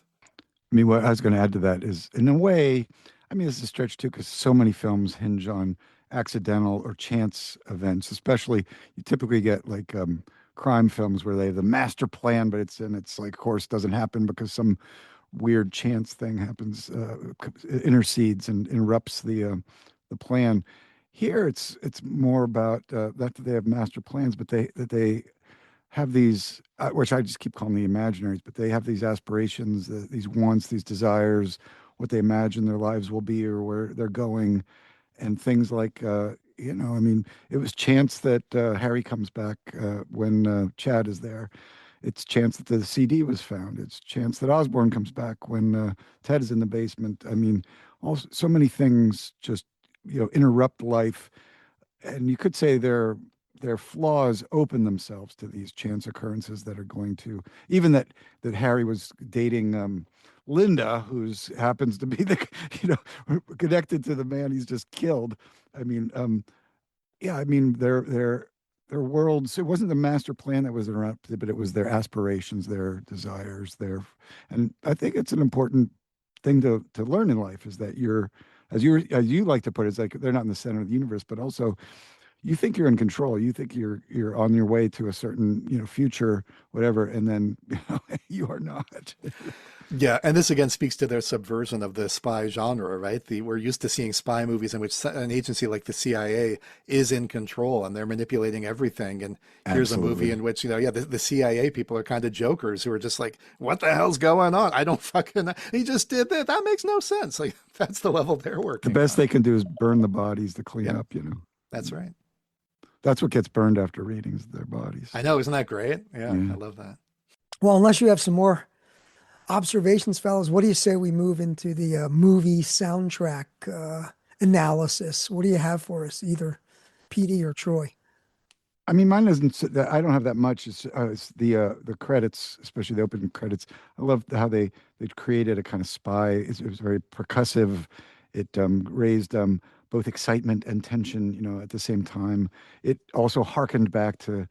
I thought there was a kind of like '60s component to it, like old spy movies from that era.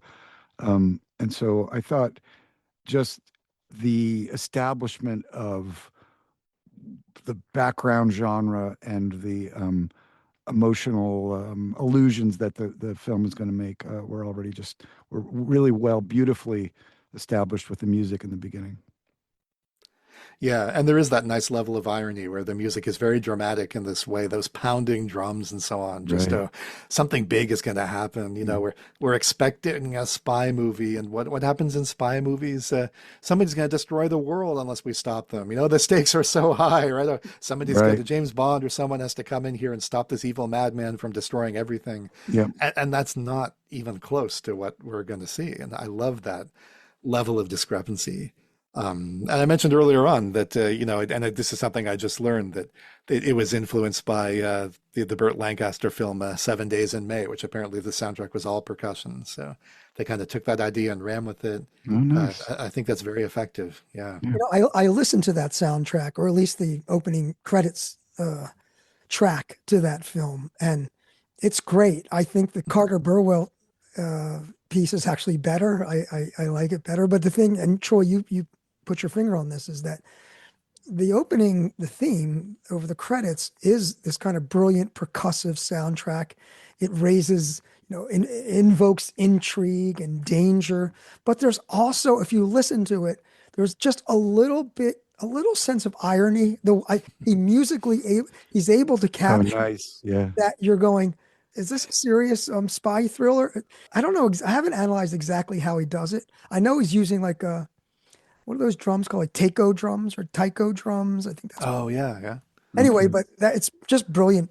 And the soundtrack throughout, I think if you listen to it, he obviously went back and listened to a lot of these 60s spy thrillers. And the soundtrack is in again, a lot of it is like homage to these kinds of soundtracks. The the various scenes is the music he's written for various scenes, like the chase and everything. It's classic, like right out of 60s, 70s, even TV stuff. But it always has a Yeah. sense. There's always like a little wink and a nod. I totally agree. I think it's the way I was thinking about it, it's almost on the verge of, comic scenes are often set up with this like plunk, plunk, plunk, plunk, plunk, like a Yeah, little yeah, like yeah. goofy little percussive xylophone or whatever it is.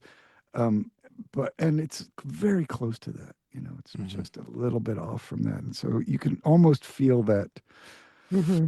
irony, as you say, and maybe even a little bit of comedy Yeah. that's coming. Yeah. Carter Burwell is the perfect composer for the Coens. And he started with them, right? His first movie was Blood Simple. I mean, he's Yeah. done every film.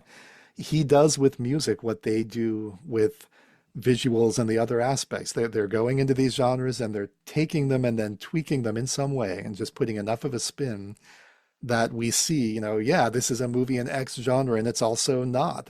They're fucking with it in some way. And he's doing the same thing. He's going back and listening to those movies and saying, how can I take that kind of music and do something of my own that fucks with it just a little bit? It's still recognizable. I just think, the melding of the music with their ability to do that with images and storytelling and every other level is just phenomenal. And of course, we can't um, overlook the film ends with a tune by a band. The band's called the Fugs. I think it's called CIA Man is the name of the tune. They're a band from, I I love the Fugs. Yeah, they're great. Yeah. think. Anyway, the lyrics are perfect. Yep. Um, so yeah, go listen Yeah, to now that. we're in full blown. I mean, the Fugs have his dark side too, but we're more in a full blown kind of parody mode there, I think. Yes. Yeah. Clearly comic at that point. And we need a little relief at that point because we've been through some dark stuff. We definitely do. What do you say we move into our final segment? And that is, and we've covered a lot of Yeah, these. we have Have like a Yeah. couple others things. I don't cinematic, have much left, but I'm Yeah. curious to hear what people do have left. cinematic plot, character observations. What do you say, Petey? You want to take us into our Well, I know we all think that everything, all modern films since the Wizard of Oz are the Wizard of Oz in some ways, but it's his name's Ozzy, so that's why I thought right away. It's like, oh, here's a guy who's thinks he maybe thinks he's the Grand Wizard, but he's really just a phony little man in the behind the curtain kind of thing. So that was my analogy with the Wizard of Oz there. I mentioned Blue Velvet in the scene where he's in the closet, and there's almost like this voyeuristic, and that recalls some Hitchcocky things. And that, but we also know that what Jeffrey in Blue Velvet's looking at is he's a young guy, he's a kind of innocent who's being really seeing into something dark, whether it's the unconscious or it's just the darkness of the world from that position, and that he's separated from it at that point, but he's about to be sucked right into it, and then he's going to be out in the car with Frank, what's his name, Booth, very quickly. So, and I think in a way, Chad, has that same role. He does not know the kind of danger that's lurking very for him. Then there was contrasting things, and there was the James Bond movies where he said, "Where like, yeah, James Bond's very capable, he's smart, he always wins." But these people are the opposite of James Bond. They're fools, they're alcoholics, they're incapable, they're ignorant, they're not going to save the world, not going to save anything. They can't even save their marriages. They're just total anti-Bonds. Spy Hard, I think, is interesting with what's his name, Leslie Nielsen, and I mean, I love the Naked Gun series and the Spy Hard film. There, like, you get the goofy spy, but it's all tongue in cheek. It's all comedy. What's great about this film is you have goofy spies, but there really is darkness around them, and there's darkness connected to them. So while in like a Spy Hard film, you're going to have just lightness and here the Coens are always going to remind you that sure, there's goofiness among people, and we can laugh at the incompetence of the supposedly powerful and all that, but they're behind it. It's like in Blue Velvet, there's the Beatles and the base of the suburban lawn with the white fence and the little garden, the underbelly, and the Coens bring us into that. And similarly was Get Smart. I thought about that. Who still always prevails and always, he gets the girl and whatever, but no, not here. These people don't make sense of anything. Then the last one was just Johnny English, which John Malkovich is also in, and that just follows that same line of thought. So that's kind of where I went with it, between Ozzy, Blue Velvet, James Bond, and the goofy spies and Spy Hard, Get Smart, and Johnny English. Nice. And Top Secret. Did you mention Top Secret? No, I didn't. Good Ah, call. that's a good one. Yeah, it's got some good stuff in it for sure. Yeah, it's an interesting genre. I have a couple things. This is actually something I skipped over. I meant to mention it in the Coen Brothers themes, that characters imitating characters in other movies, stuff that they've seen in movies and trying to figure out how to act. And so my favorite example of this, there's many, but my favorite is Wade from Fargo, who we talked about, being a Dirty Harry type and driving on the way to meet Carl. And I so on. love that. It's such a great scene, right? And it's so stupid. He also has an imaginary of what's going to happen, and it is not. Yeah, right. Which of course is not how it's going to play out. And here we see this mostly with Chad and Linda. Even the decision to go to the Russian embassy, right, which really doesn't make sense. But if you watch a bunch of spy movies, that's what they do, right? Oh, here are we going to, we'll talk to the Russians, we'll sell it to them, right? That's what a person in a movie would do. And then Chad saying things, like on the phone, trying to sound, like, I am merely a good Samaritan. Appearances can be deceptive and all that, right? The security of your shit, all the ridiculous stuff he says. And the little looks that he's giving Osborne when he's in the car with him, the sideways look, that's so great. And then Linda as well. And again, a line I think we mentioned earlier, a line I love so much, when she calls the Russian, the guy she calls Krapkin, she keeps getting his name wrong, calls her from the embassy. She's at the gym talking on the phone, and she says to him, "Is this a secure line?" Well, she doesn't know what she's saying. She clearly doesn't know what that means. And he says something, right? Like, when you talk, you're kidding, right? Like, is this a secure line? But that's what people in the movies say. So I love the way these people are so out of their depth. They just don't know what to do. And so they try to sound like movie characters. I think, and it's a great source of humor, but it's also, again, it connects with the Coen's deeper themes about storytelling and narrative and all that. I thought she maybe had an allusion to the phallocratic order, wherein she's in the Russian embassy talking to all these, burly men and what have you, and she just says, "Organs." Organs. That's such a weird... Organs. Yeah, he talks about they mentions the organs of state security, and she gets hung up on that word, organs. Right. And then I wanted to go back to the other thing I'll mention here is that movie Coming Up Daisy, the film within a film, something the Coen brothers love. They've done it a number of times. They've also, at least a few times, have had scenes of people watching movies, like in the movie theater. They like that too. And so we get a couple more of those here. But this is something I got on the internet, and I have not had a chance to confirm it, but apparently it is claimed, if you look at the poster for Coming Up Daisy, in addition to starring Dermot Mulroney and Claire Danes, there are supporting roles by Bruce Campbell, John Polito, and Roderick Jaynes. No way. I knew Roderick Jaynes was a great editor. I didn't know he could act. So this might be his only acting role, given that he doesn't exist. And that's quite likely. It is allegedly, according to the poster, directed by Sam Raimi and based on a novel by Cormac McCarthy. So I thought that that's pretty funny. Oh, that's a Peter Fossil thing. You got that. That's so awesome. Well, I got it on the interest. Somebody else noticed it. So Okay, I haven't had the chance to freeze frame it myself and check it out, but allegedly this is true. I had just a few cinematic plot character observations. You mentioned something that you wished you had included with the Coen Brothers themes, and then it got me thinking about the scene in the beginning of the film where we zoom in from the heavens, and I was thinking about the theme of, is that a God's eye view? I guess they're implying it's a satellite, but then there's a satellite, yeah. Because of the Coen's ambiguity. But this is the same theme that we'll see again in Hail Caesar, the sky, and then also in A Serious Man. So the theme of God looking down on us is, I think, anyway, that's a Coen Brothers theme. But I mean, they had won a Best Picture Oscar and Best Director by this point, so they basically are gods. So I guess that's what we're getting. True. Now, going back to the Alfred Hitchcock you mentioned, if you look at the poster for Burn After Reading. It's basically a Saul Bass poster. If you look at the look at the poster for Vertigo and look at the movie poster for Burn After Reading, there are a couple of movie posters for Burn After Reading. One has various stills of people's faces, but there's a different Burn After Reading that looks the font and everything. It's a total homage to the Saul Bass, who was a famous movie poster designer. Yeah, I love that poster. So in addition to doing the homage to the genre and Carter Burwell doing the homage to the music, we also have the poster designers doing an homage to that style of poster. Yeah, that's right. The other thing is, to me, there's a lot of Dr. Strangelove in this film, the government idiocy and the body that's supposed to be in control. Again, going back to Get Smart. If you remember, they weren't called the CIA. They were called Control, and the Soviets were called Chaos. So, and of course, they stood for something. I forget what they stood for.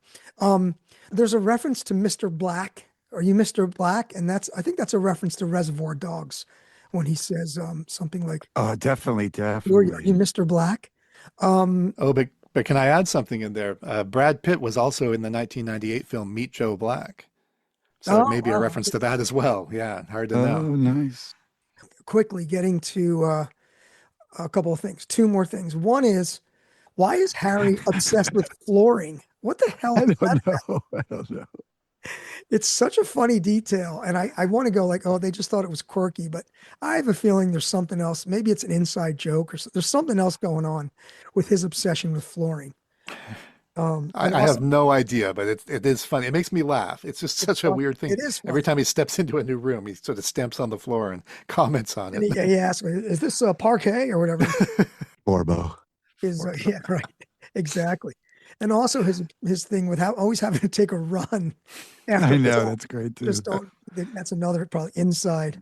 It does feel like it's somebody they knew that had all these characters, and Well, you know what I thought about that is like a lot of his sex is illicit, and he's running afterwards like a criminal to get away from the scene of the crime. I don't know, something like that.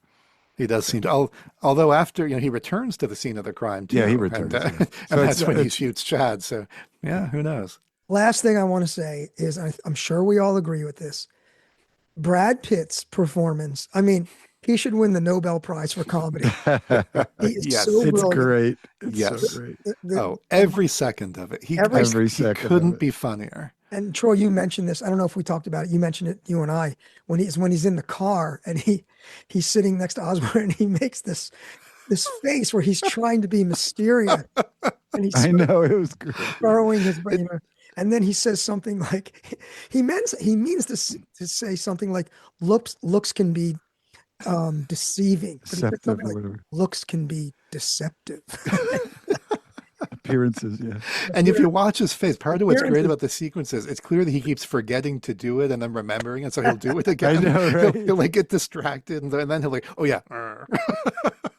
Anyway, it's so fucking funny to watch. What a performance. Yeah, I kept thinking, this is the guy who played Tyler Durden. It's like, right? Yeah, it's crazy. Who knew he had that in him? Yeah. Amazing comedic performance. One of the top comedic performance, and this is saying a lot. One of the top comedic performances in all of Coen Brothers. Absolutely. I would agree. And, to their credit, I think with the exception of Tilda Swinton, all these actors they had in mind, they wrote the roles for the actors. So they knew that Brad Pitt could do that. Like they had a sense he'd be able to do that. No. I don't know how you would know. I think it was on the extra, the features.